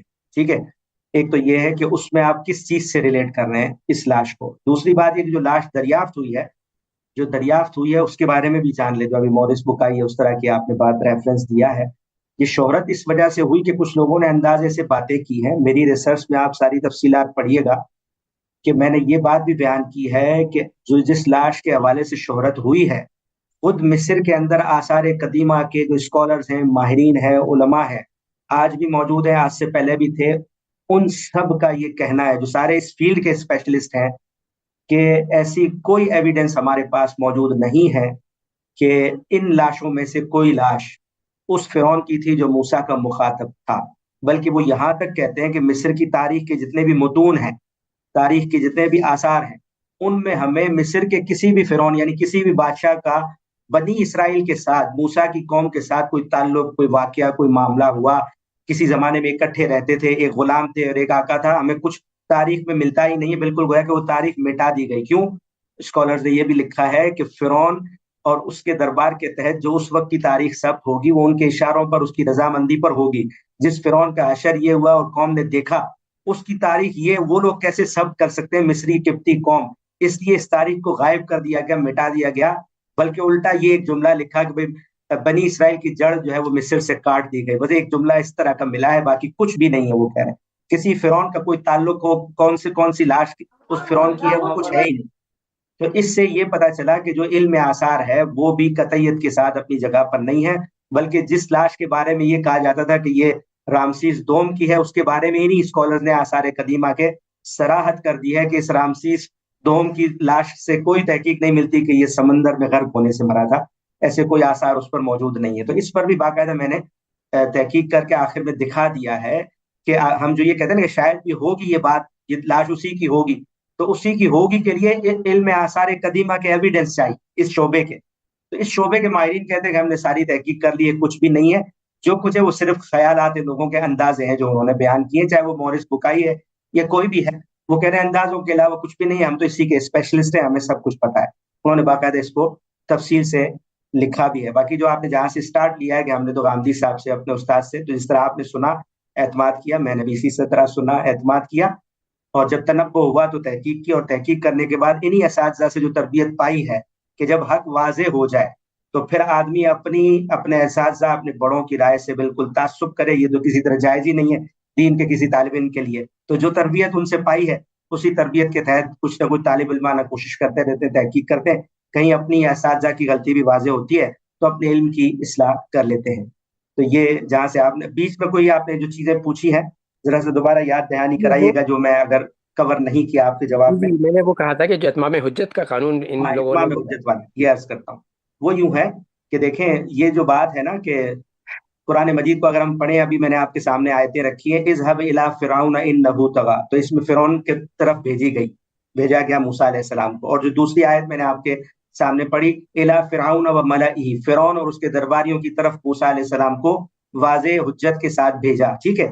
اسی طرح تیسرے مقام پر ہے وَإِذْ نَادَىٰ رَبُّكَ موسیٰ، تیرے رب نے موسیٰ کو پکار کر کہا، فرمایا ان ائت القوم الظالمین، ظلم کرنے والی اس قوم کے پاس جاؤ، قوم فرعون الا یتقون، فرعون کی قوم کے پاس. یعنی فرعون کی قوم کی طرف بھی ان کی بعثت ہوئی ہے، ایسا نہیں کہ صرف فرعون اور اس کے درباری قوم کو بھی دعوت دی ہے انہوں نے. اسی لیے کہا نا کہ وَأَضَلَّ فِرْعَوْنُ قَوْمَهُ وَمَا هَدَىٰ، فرعون نے اپنی قوم کو تو جو ہے وہ گمراہ کر دیا تھا اور ٹھیک رستہ نہیں بتاتا تھا. اور پھر کیا کہا کہ یقدم قومه یوم القیامہ، اس کی قوم بھی قیامت کے دن اس کے پیچھے پیچھے چل رہی ہوگی، وہ آگے ہوگا اور جہنم میں لے جانے کا باعث بن جائے گا. یہ اس سے کیا پتا چلا کہ کسی ایک فرد کے لیے نہیں تھا، دعوت تو سب کے لیے تھی. اب بات جہاں تک اس کی ہے کہ سب کے لیے تھی، تو جو لوگ معاند ہو کے، دشمن ہو کے اس سطح پر آ گئے کہ آخر میں بھی فَأَتْبَعَهُمْ فِرْعَوْنُ بِجُنُودِهِ بَغْيًا وَعَدْوًا، آخر میں بھی سرکشی کرنے پر وہ آ گئے. تو یعنی اس درجے پر پہنچنے والے فرعون اور اس کے لشکر کو کہ جو جنگ کے لیے بھی آ گئے یا تعاقب کے لیے بھی آ گئے، ان کو اللہ تعالیٰ نے انجام سے دوچار اسی دنیا میں کر دیا. باقی جو پیچھے قوم تھی وہ ظاہر ہے وہ تو ٹھیک ہے، اس کو ماننے والی تھی، موسیٰ کو ماننے والی، اس کی دعوت کو ماننے والی نہیں تھی، مومن نہیں تھی. لیکن ان کے لیے معاملہ ایسے ہی ہے جیسے مثال کے طور پر آپ جنگ بدر میں دیکھتے ہیں کہ جو سامنے آ گئے، اس حد تک پہنچ گئے کہ وہ اب پورا لشکر لے کر آئے ہیں اور مخالف ہو کر قتال کرنے آ گئے مدینے کے پاس بدر میں، تو ان کی ساری کی ساری قیادت زیرو ہو گئی. لیکن پیچھے لوگ، قوم تو منکر مشرک موجود تھی نا، وہ تو فتح مکہ تک بھی ان کے پاس موقع تھا. سب مسلمان ہو گئے نا، فتح مکہ کے وقت تو ساری قوم مسلمان ہو گئی. ہمیں پتا چلا قرآن سے، اس قوم کا تو ہمیں کچھ نہیں پتا نا. یعنی میں تو یہ بتا رہا ہوں کہ اس سارے مکے کے لوگوں کو کہ جنہوں نے یہ سارے کام کیے، معاند ہوئے یا مومن نہیں ہوئے، کیا ساری کی ساری قوم جو ہے وہ موت کا شکار ہوئی ہے اتمام حجت کے بعد؟ سب پر سزا آئی یا باقی بھی رہے؟ تو وہ بھی معاندین اور منکرین میں بڑا فرق ہوتا ہے. یعنی کچھ بالکل آخری درجے کے معاند ہوتے ہیں، کچھ منکر ہوتے ہیں، کچھ ایسے ضعیف ہوتے ہیں کہ جو بڑوں کے حالات کو دیکھ کر چلتے ہیں، وہ ان کے ہاں اتنی نہیں ہوتی، تو اللہ تعالیٰ سب کی رعایت کرتے ہیں. تو ان کو اللہ تعالیٰ نے نشانی بتانا ہی مقصود تھا، اور اس کو قرآن نے اللہ تعالیٰ نے خود یہ کہا. ورنہ تو یہ سوال خود اللہ کی بات پر پیدا ہو جاتا ہے کہ ان کو بھی اس میں شامل کیوں نہیں کر لیا، ان پر بھی عذاب آسمان سے کیوں نازل نہیں ہوا، یہ قرآن نے نہیں بتایا. اس کا مطلب یہ کہ یہ اللہ ایک ایسا معاملہ ہے جو اللہ کے ہاں ہے، اور باقی قوموں میں اس کی مثال ملتی ہے، جیسے کہ آخری رسول کے ہاں میں نے ایک مثال آپ کے سامنے رکھی ہے. جی بہت شکریہ، جزاک اللہ. ایک ضمنی سوال کا جواب دے دیجیے گا اگر ٹائم ہے تو. کہ سبا و سماوات قرآن میں جو استعمال ہوا سبا کا لفظ 7 کے لیے، بہت سے لوگ ہمارے ساتھ کے جو ہیں وہ ملٹیپل اس کو لیتے ہیں، تو آپ کیا سمجھتے ہیں کہ یہ واقعی صاف کیوں گی سورہ یوسف میں اور دوسری جگہ 7 گائے اور 7 یہ سب کے لیے 7 ہی ہوا ہے یہ بات، یا 7 روزے اور اس طرح سے باتیں ہوئی ہیں، تو آپ کیا سمجھتے ہیں اس کو ملٹیپل کے طور پہ قرآن اس کر رہا ہے یوز، یا واقعی یہ نومیرک نمبر 7 کے لیے نہیں، استعمال ہوا؟ نومیرک ہے، اگرچہ ہم اس وقت اس کی تفصیل نہیں کر سکتے، تھوڑا آؤٹ آف دی ٹاپک ہو جائے گا، لیکن میرے نزدیک وہی ہے جو نومیرک معنی میں ہے، باقاعدہ 7 اسی طرح کی کائنات ہے، اللہ تعالیٰ نے خبر دی ہے جو ہمارے لیے یعنی مشاہدے کی چیز نہیں ہے، جیسے غیبی ایک چیز ہے۔ جی بہت شکریہ، جزاک اللہ۔ جی اگلے سوال کے لیے فیروز کریم صاحب۔ السلام علیکم ڈاکٹر صاحب۔ وعلیکم السلام۔ میں یہ کہنا چاہوں گا کہ اگر ہم ابن عباس رضی اللہ عنہ کی روایت کو صحیح مانیں تو اس پر یہ سوالات بنتے ہیں کہ جب بنی اسرائیل پر بھی اتمام حجت ہو گئی ہوگی، کیونکہ ہجرت کا واقعہ ہوا تو حضرت موسیٰ ان کو لے کر مطلب فلسطین کی طرف گئے یا دوسری طرف وہاں سے ہجرت کر کے گئے، تو ان پر اتمام حجت پہلے ہی ہو چکی ہے، تو پھر فرعون کا لاش انہیں کیوں دکھائیں گے اللہ تعالیٰ؟ اور یعنی وہ سمندر بھی پار کر چکے اور بچائے بھی جا چکے، تو اس کے بعد انہیں اس طرح کی مزید نشانی دکھانے کی کوئی ضرورت میرے خیال میں باقی نہیں رہتی۔ اور دوسری بات یہ ہے کہ جس طرح آپ نے اس واقعے کی تعویل کی، میں اس سے متفق ہوں، اور مجھے لگتا ہے کہ یہ واقعہ بذات خود یہ ثابت کرتی ہے کہ مصری قوم پر اتمام حجت نہیں ہوا تھا، اگر ان پر اتمام حجت ہو گیا ہوتا تو انہیں اس کے بعد یعنی فرعون کی لاش بطور نشانی دکھانے کی ضرورت نہیں تھی۔ تو اور اس کے بعد جو میرا سوال ہے وہ یہ ہے کہ کیا عربی ادب میں یا جو جاہلی اشعار یا شاعری میں یا قریش کی عربی میں یہ لفظ بعد کے مفہوم میں بھی آیا ہے؟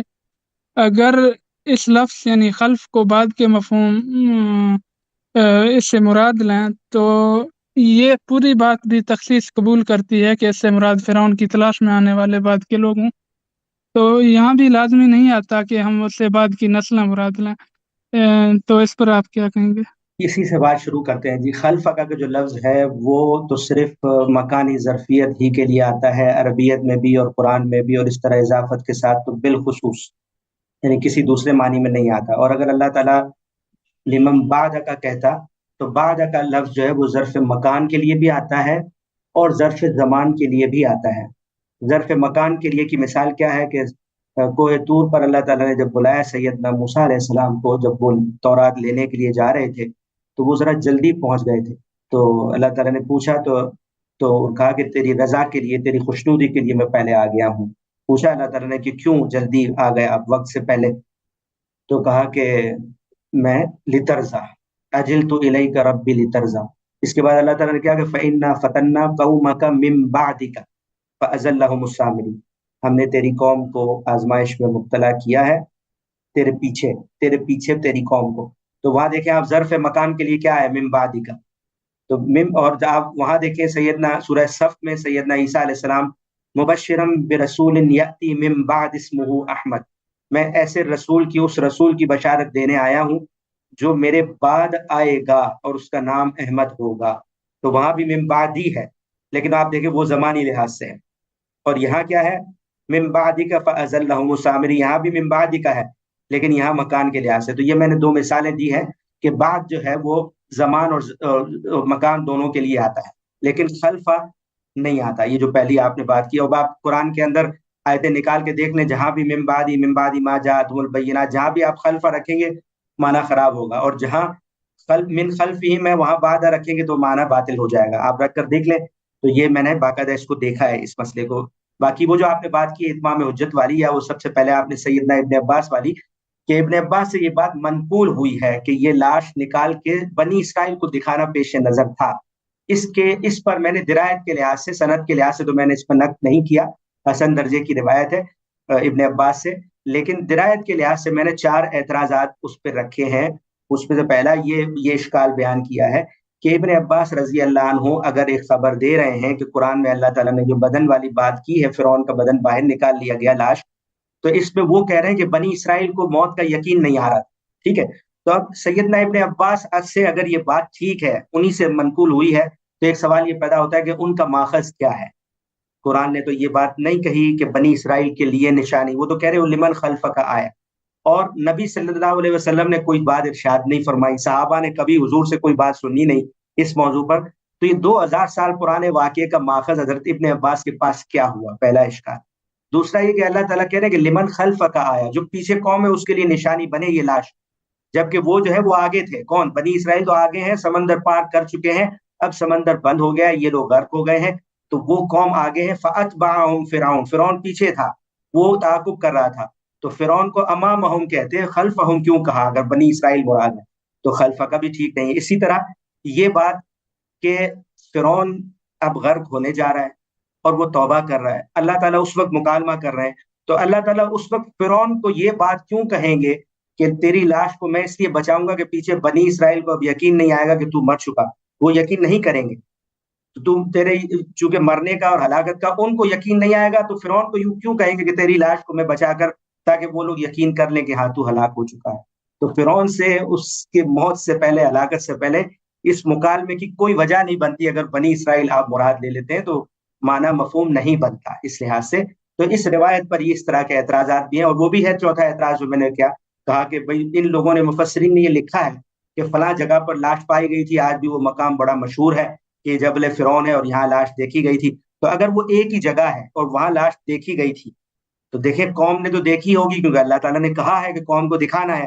اب اگر بنی اسرائیل نے بھی اسی جگہ پر وہ لاش دیکھی ہے تو پھر اس کا مطلب کیا ہوگا؟ بنی اسرائیل تو سمندر پار کر کے آگے نکل چکی ہے، وہ وہاں موجود ہے اور یہ یہاں موجود ہے، مغربی ساحلی پٹی پر سمندر کی، تو دونوں نے بیک وقت کیسے دیکھا، یا بنی اسرائیل نے یہاں کیسے دیکھا؟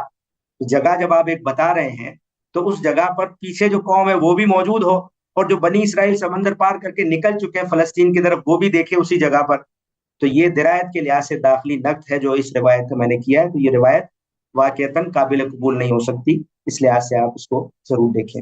جی اگلے سوال کے لیے راشد محمود صاحب۔ جی راشد صاحب آپ سن سکتے ہیں ہمیں؟ ان میوٹ کر جی کے السلام اپنے آپ۔ علیکم جی۔ وعلیکم السلام۔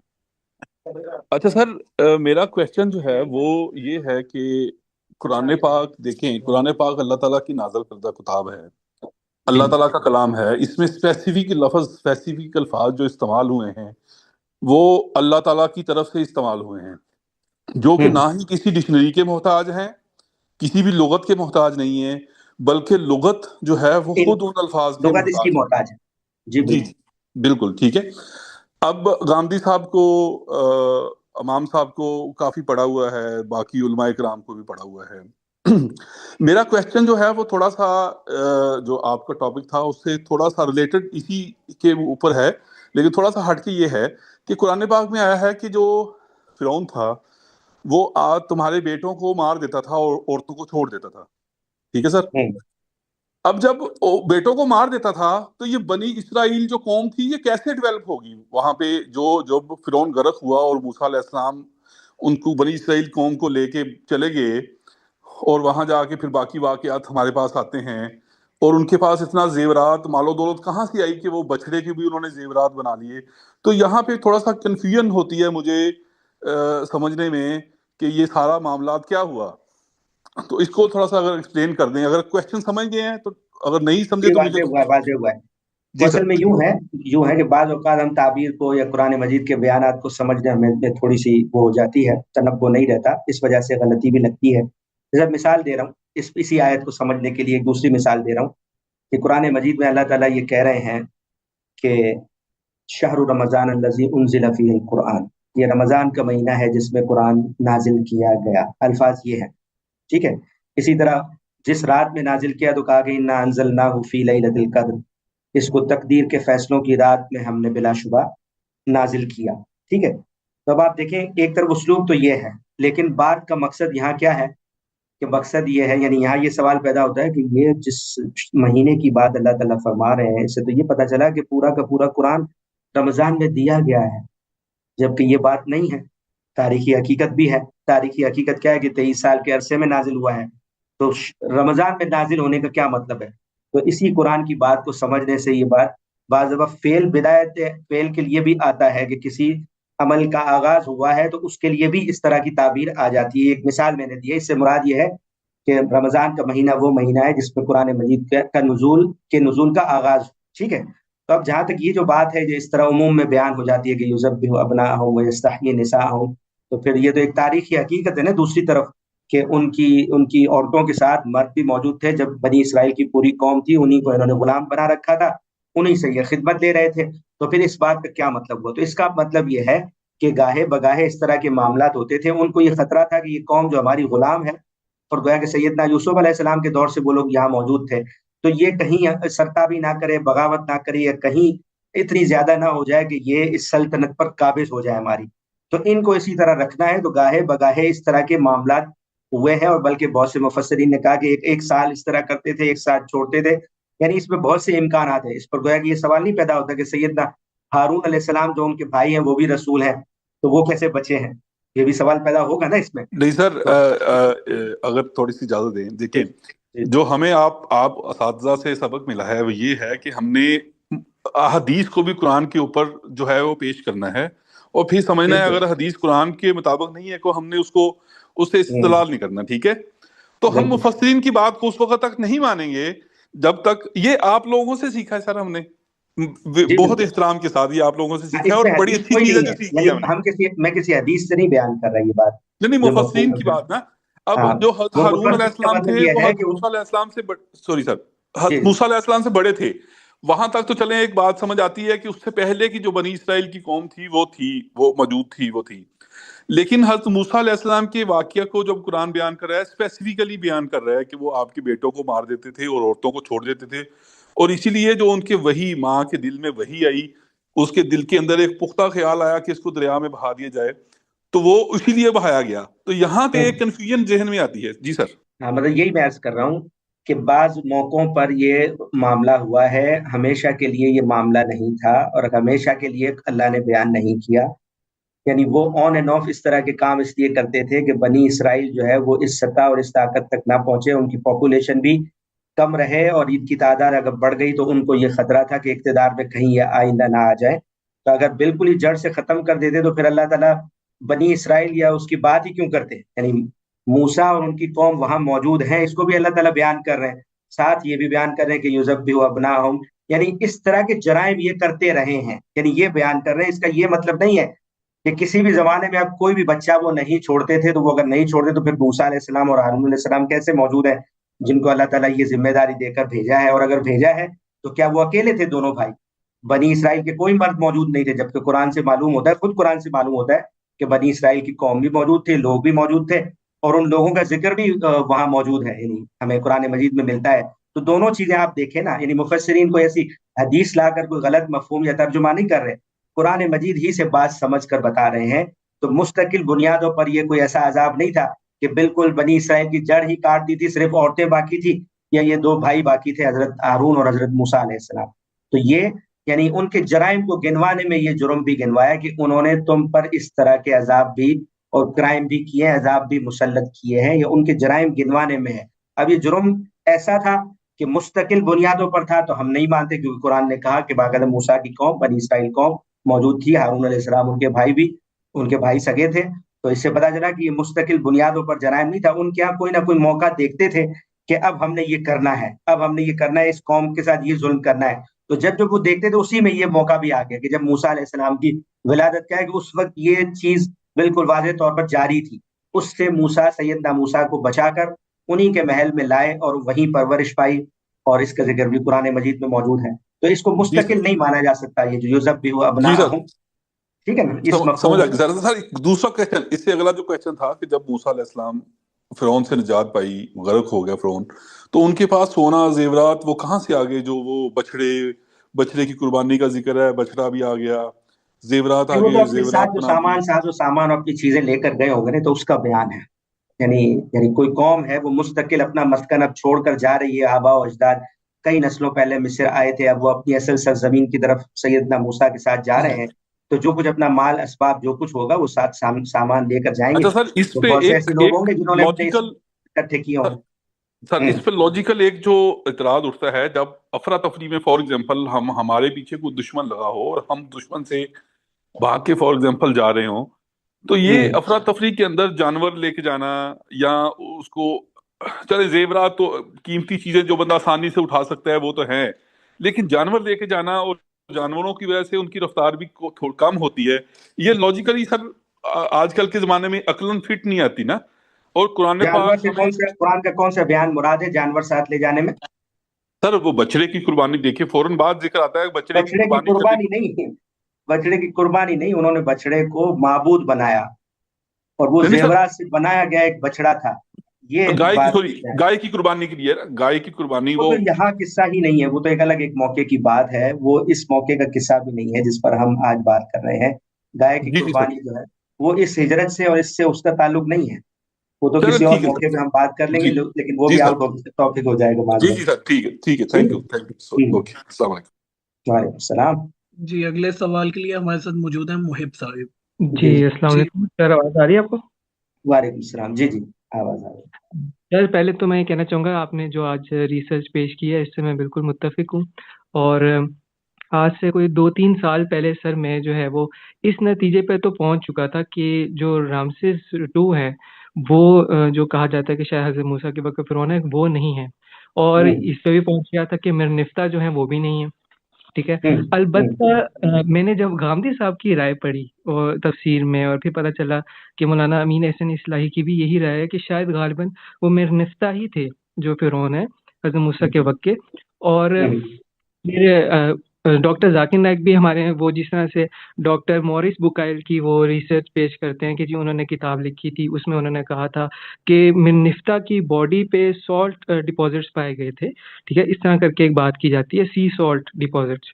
तो सर वो जो है ना, ये भी मेरी कंफ्यूजन उस वक्त दूर हुई जब मुझे बाद में, अब जैसे आज आपने उसकी तस्हीह कर दी कि बाद में आने वाले जो फॉरेंसिक पैथोलॉजिस्ट थे मिस्र के ही, उन्होंने ये बात की कि ये जो डिपॉजिट है ये सी सॉल्ट के नहीं थे, ये उस जो ममीफिकेशन का प्रोसेस होता है उसमें जो सॉल्ट इस्तेमाल होता है ये उसके डिपॉजिट्स हैं। और उसका उन्होंने सबूत भी ये दिया कि ये नेचुरली अकरिंग सॉल्ट है, यानी सी सॉल्ट नहीं था।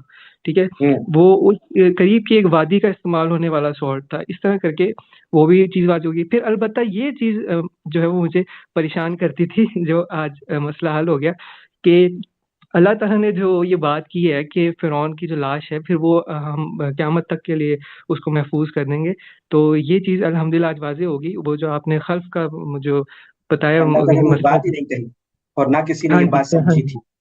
जी, जी। सर ये चीज़ अल्हम्दुलिल्लाह आज बिल्कुल वाज़ेह हो गई है। और मेरे ख़्याल से जब आप इसको शाया करेंगे तो उसमें थोड़ी-सी वज़ाहत भी होगी कि जो खल्फ़ का जो इसका है, ये रूट वर्ड क्या है और इसके लिहाज़ से ये इसके क्या। सारी तफसीलात है उसमें सारी तफसीलात मौजूद है कि ये किस तरह अरबियत के लिहाज से इसका ये मफहूम बनता है, और ये सारी चीजें भी हैं कि जो इस फील्ड के सारे एक्सपर्ट हैं वो क्या कहते हैं। मिस्र में आज भी मौजूद है, बड़े बड़े स्कॉलर्स हैं, वो तो यही कहते हैं कि हमें तो उस फिरौन का ही आज तक मुतय्यन नहीं हो सका, मिस्र की तारीख में वो कौन सा फिरौन था जिसका मामला मूसा अलैहिस्सलाम और बनी इसराइल से पड़ा था, ये ही पता नहीं है। लाश तो होना दूर की बात है, यानी आसार जी, में, तारीख में जो मुतून और टेक्स्ट मौजूद है, कहीं इसका सुराग भी नहीं मिलता।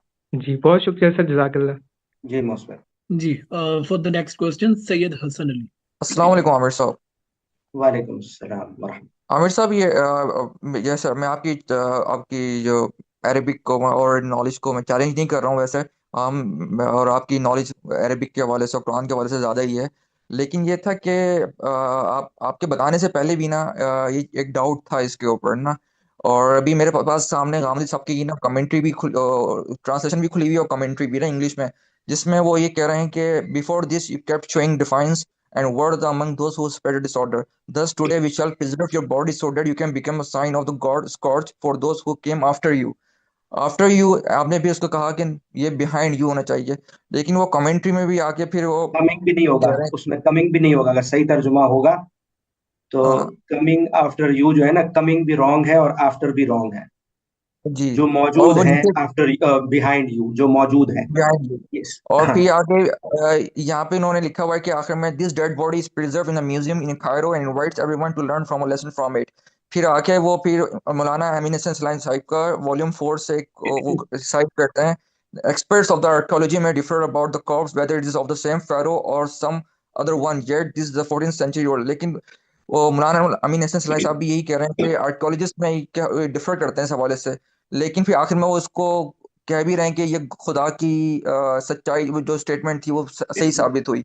اصل میں میرا یہاں مسئلہ یہ آتا ہے کہ نا مکتب غامدی اور یہ وہ جب وہ لوگ روایت سے وہ لوگ لیتے ہیں نا وہ سورس اور روایت کی بیسس کے اوپر قرآن کو انٹرپریٹ کرتے ہیں، تو یہاں پہ نا وہ لوگ کچھ جگہوں پہ غلطی کر جاتے ہیں. جیسے آپ نے ابن عباس کے حوالے سے بتایا، تو اہل قرآن کا جو ہمارے یہاں ایک ہے تو انہوں نے ابن عباس کی کریڈیبلٹی کو اور کافی سارے اس طرح کی جو ہیں ان کی کریڈیبلٹی پہ بڑے کویشچن ریز کیے ہوئے ہیں. تو یہ چیز یہ ہے کہ مطلب کہ آپ لوگ تو عربک لینگویج سے بہت زیادہ فیملیئر ہیں کہ یہ، جبکہ میں اتنا فیملیئر نہیں ہوں. یہ چیز مجھے تھوڑی پہلے مجھے پر ڈاؤٹس تھے، لیکن آپ کی ریسرچ سے آج اور میرے مزید ڈاؤٹس کلیئر ہو گئے. تو مجھے یہ سمجھ میں نہیں آیا تھا کہ آپ لوگ کی اتنی فلوئنٹ عربک ہونے کے باوجود آپ لوگ کیوں غلطی کھا گئے. جی میں نے ایک تو یہ جو آپ نے استاد مکرم غامدی صاحب کی البیان کا غالباً ترجمہ پڑھا ہے، اور اس میں اصلاحی صاحب تدبر قرآن کا بھی ریفرنس موجود ہے، ان کا وہ پیسج بھی نقل کر دیا غامدی صاحب نے، تو یہ آپ نے پڑھا ہے.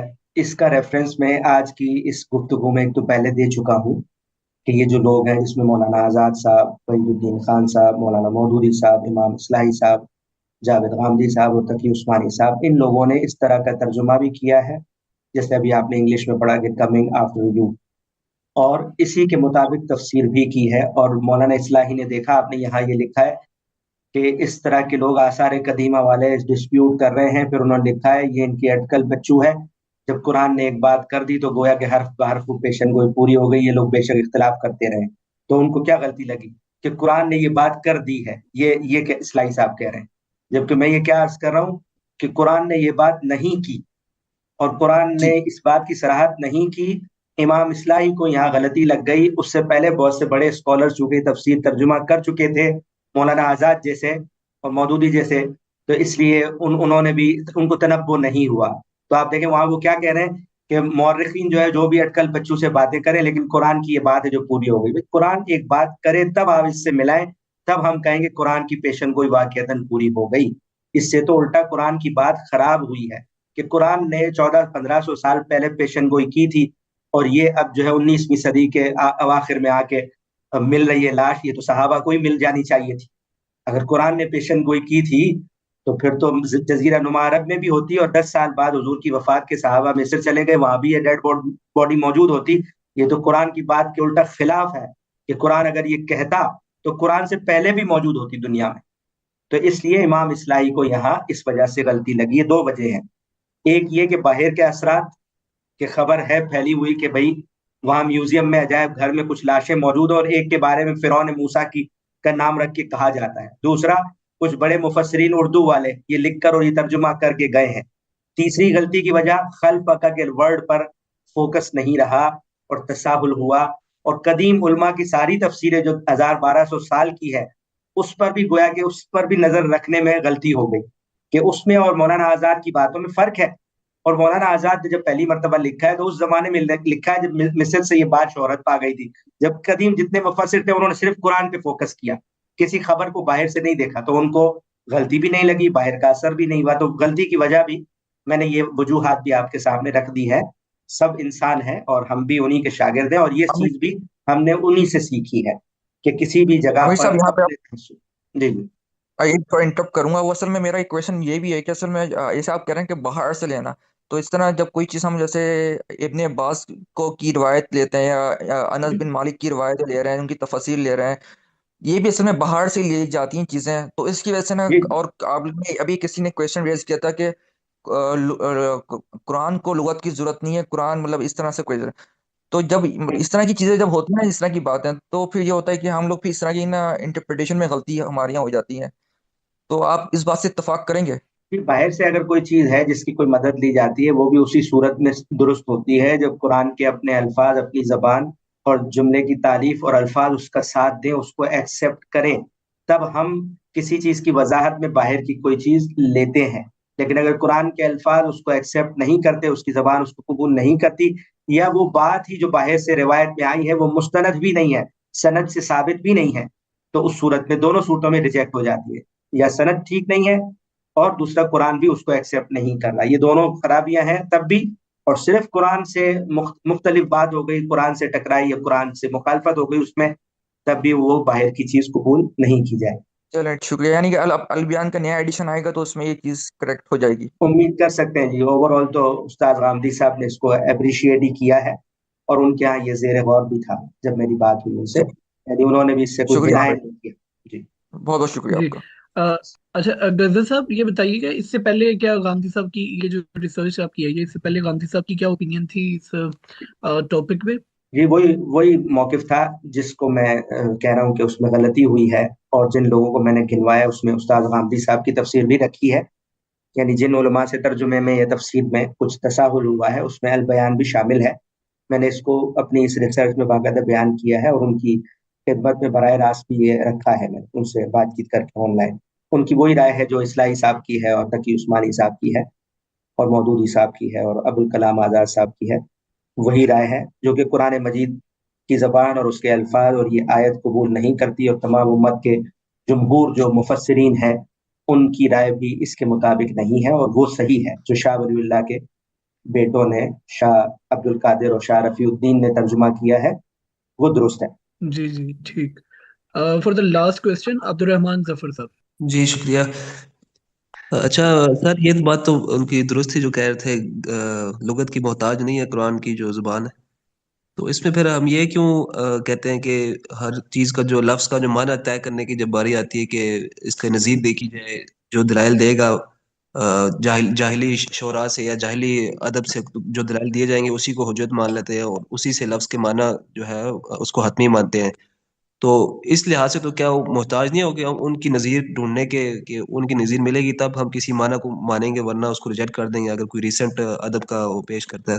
ये आखिरी सवाल में जो बात बात चल रही थी वो लुगत की नहीं थी, वो बात ये थी कि बाहर से, जैसे इब्ने अब्बास की रिवायत है, कोई भी खारिज से चीजें हैं तो उन वो असरअंदाज होंगी या नहीं। तो मैंने कहा अगर कुरान की जबान उसको कबूल करती है तब वो काबिल कबूल होगी, और जिस शख्सियत से उसकी निस्बत है अगर वो भी मुस्तनद है तो हम उसकी शख्सियत की निस्बत से उसको पहले ठीक मानेंगे, फिर कुरान की जबान और उसकी कलाम भी कबूल करेगा तब हम उसको लेंगे। अगर कुरान से टकराती है वो बात, वो रिवायत, वो हदीस, और या फिर वो मुस्तनद ही नहीं है, खबर वाहिद, तो दोनों सूरतों में वो रिजेक्ट होगी। ये बात चल रही थी। जहां तक लुगत की बात है वो तो इस माने में आती है, बात के बाहर से कोई चीज, यानी कोई शख्स ये कहे कि हमारे पास, जैसे लोग, बहुत से लोग कहते हैं कि जनाब कुरान में बाज ग्रामर की गलतियां हैं, तो उनके जवाब में ये कहा जाता है कि ग्रामर और ये लुगात और ये सारी चीजें कुरान पर हकम नहीं है, कुरान इन पर हकम है।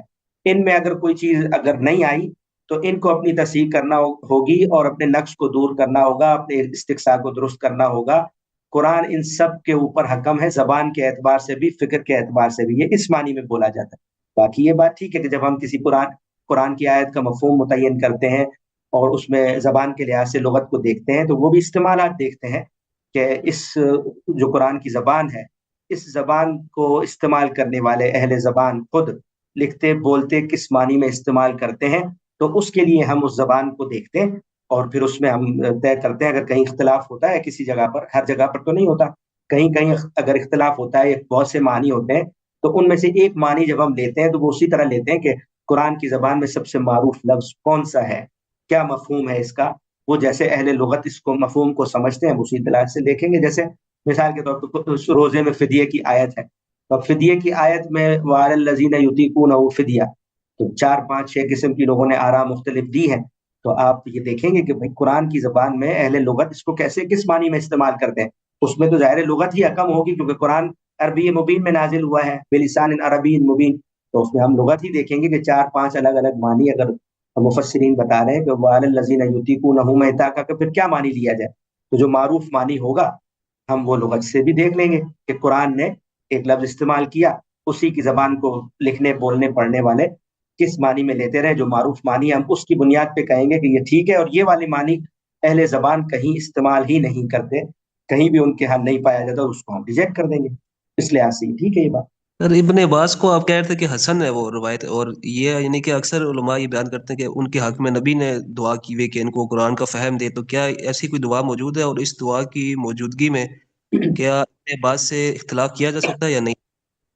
क्योंकि वो एक अलग बात है कि उनका इल्म में कुरान फहमी में क्या मकाम है, ये एक अलग बात है। दूसरा है कि उनकी निस्बत से कोई चीज आ गई है, वो सही है नहीं है, और बजाय सनद हसन की है, बिल्कुल सही या बिल्कुल कतई या बिल्कुल ऐसी नहीं है कि जिस पे इजमा और तवातुर हो गया, वो खबर वाहिद है, वो उनकी निस्बत से सही है या नहीं है, ये फैसला यानी हम उस तरह नहीं कर सकते हसन होने के बावजूद। उसके बाद जो बात उसमें आई उसका ताल्लुक उस तरह कुरान फहमी से नहीं है कि भाई अल्फाज का मानी, एक वाक़े से है कि वाक़या जब हुआ था उस वक्त बनी इसराइल जो है वो यकीन नहीं कर रहे थे कि ये मर सकता है, ये हलाक हो सकता है। ये एक वाक़या है जो वहां हुआ था। वो कह रहे हैं वो जो वाक़या हुआ था ना, उसके लिए ये है लिमन खल्फ़ का आया। ठीक है, तो अब ये गैबी चीज है, और ये वो बराह रास्त मुझे या आपसे नहीं कह रहे, लोगों ने 1200 साल 1300 साल पहले रिवायत कहीं किया और कहीं किताब में आ गई।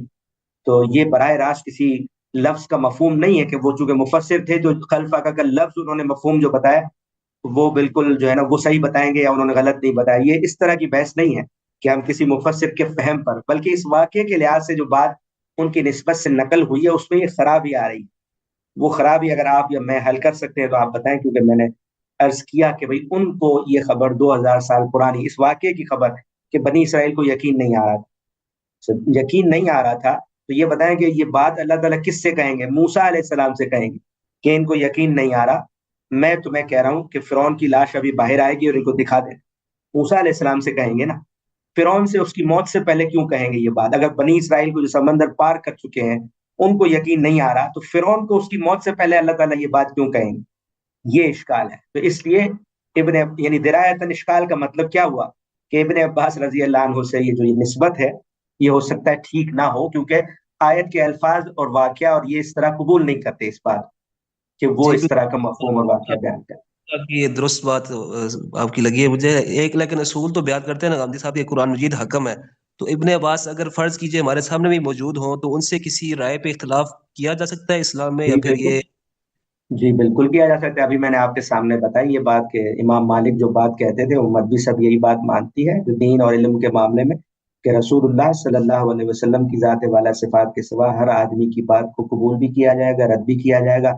सहाबा आपस में भी एक दूसरे की बातों को रद्द करते थे, ताबईन भी सहाबा की बातों को रद्द करते थे, बात की कबूल कर लेते थे, और आज भी उम्मत में ऐसे ही है। इसमें तो कोई हरज की बात नहीं है, जी इससे तो कोई फर्क नहीं पड़ता। दुआ दलील साबित नहीं है, वो जो दुआ वो साबित नहीं है सही सनद से कि इब्ने अब्बास के हक में कोई दुआ की गई नहीं, हो इस दुआ तरह? तो एक अमूमी बात है ना। जैसे एक उस्ताद है, एक आलिम है, वो किसी शागिर्द के बारे में कहता है कि उसको अल्लाह ताला ने बड़ी गैर मामूली सलाहियत दी है, उसमें ये खूबी है, ये खूबी है। इसका ये मतलब नहीं होता कि वो अब जो है ना उसका इल्म बेखता हो गया है, इसका ये मासूम मतलब हो। नहीं है। ठीक इसका है, मतलब ठीक। गैर मामूली इल्म है, फजीलत है इस शोबे में, बस। इसका ये मतलब नहीं है कि अब उनकी निस्बत से दुनिया में कहीं भी कोई बात किसी भी सनद से पहुंचे आंखें बंद करके आप कबूल कर लें। इस तरह तो हम हदीस रसूल भी कबूल नहीं करते। मरफू हदीसें लोग बयान करते हैं और हम दिन रात देखते हैं कि कोई मन घड़त है, कोई मुनकर है, किसी में क्या है, किसी में कज्जाब रावी है, किसी में क्या मसला है। तो वो सारी चीजें देखनी पड़ती है। बेशक हुजूर के नाम से ही लोग बयान करें, लेकिन साथ ये भी है कि उन्होंने कहा कि मेरे नाम से कोई बात गलत बयान करेगा जानते बूझते, तो उसका अपना ठिकाना जहन्नम में बना लेना चाहिए। ये बहुत एहतियात की चीज है, तो इसलिए हम एहतियात करते हैं। और हदीसों में इसकी ताकीद की है कि भाई आप पूरी ऑथेंटिसिटी चेक करने के बाद हुजूर की तरफ निस्बत करें। अगर नहीं साबित हो रही तो बताएं कि हाँ ये इस वजह से, ये हुजूर से भी साबित नहीं है। तो वो तनकीद जो है वो सनद की भी होती है, मतन की भी होती है। बहुत शुक्रिया जी, आपके वक्त का बहुत शुक्रिया। जी मोस्ट वेलकम। जी, किसी का सवाल बाकी तो नहीं अभी? कोई लिखे हुए सवाल तो ऐसे नहीं है ना जो अब हमें भेजने मैंने हैं? एक सवाल बड़ा लिखा था मैंने कि आपकी जो रिसर्च है इस मौजू पे अभी और मजीद कोई रिसर्च आप इसको पब्लिश कर रहे हैं, और क्या वो पीडीएफ के फॉर्मेट में इलेक्ट्रॉनिकली भी हम ले सकते हैं? क्योंकि मैं पाकिस्तान में नहीं हूँ, तो मैं इसलिए आपसे ये पूछ रहा हूँ कि जी जी, जो लेना चाहे फराज साहब से रब्ता कर लीजिएगा, जो अपडेटेड कॉपी इंशाल्लाह मैं शेयर कर दूंगा। आप लोगों में से जो लेना चाहें तो वो फराज साहब से कह दीजिएगा, वो आपको भेज देंगे। जी बहुत शुक्रिया। ठीक। जी, आप ये क्वेरी व्हाट्सएप, वो जो हमारा व्हाट्सएप ग्रुप है वॉइस ऑफ रिसर्च वाला, उसमें भी छोड़ सकते हैं। वहाँ पे हमारे एडमिन्स हैं और आपको हम रिस्पॉन्ड कर देंगे। आज के सेशन के लिए आप सब लोगों का, और स्पेशली आमिर गजर साहब, आपके टाइम का बहुत शुक्रिया। एंड इस सेशन को एडिट करके हम यूट्यूब पे अपलोड कर देंगे, और आप लोग अगर उसको दोबारा देखना चाहें या फिर शेयर करना चाहें आगे, तो यूट्यूब से आप देख के इसको कर सकते हैं। अल्लाह हाफिज एवरीवन। हाफिज, अस्सलाम वालेकुम।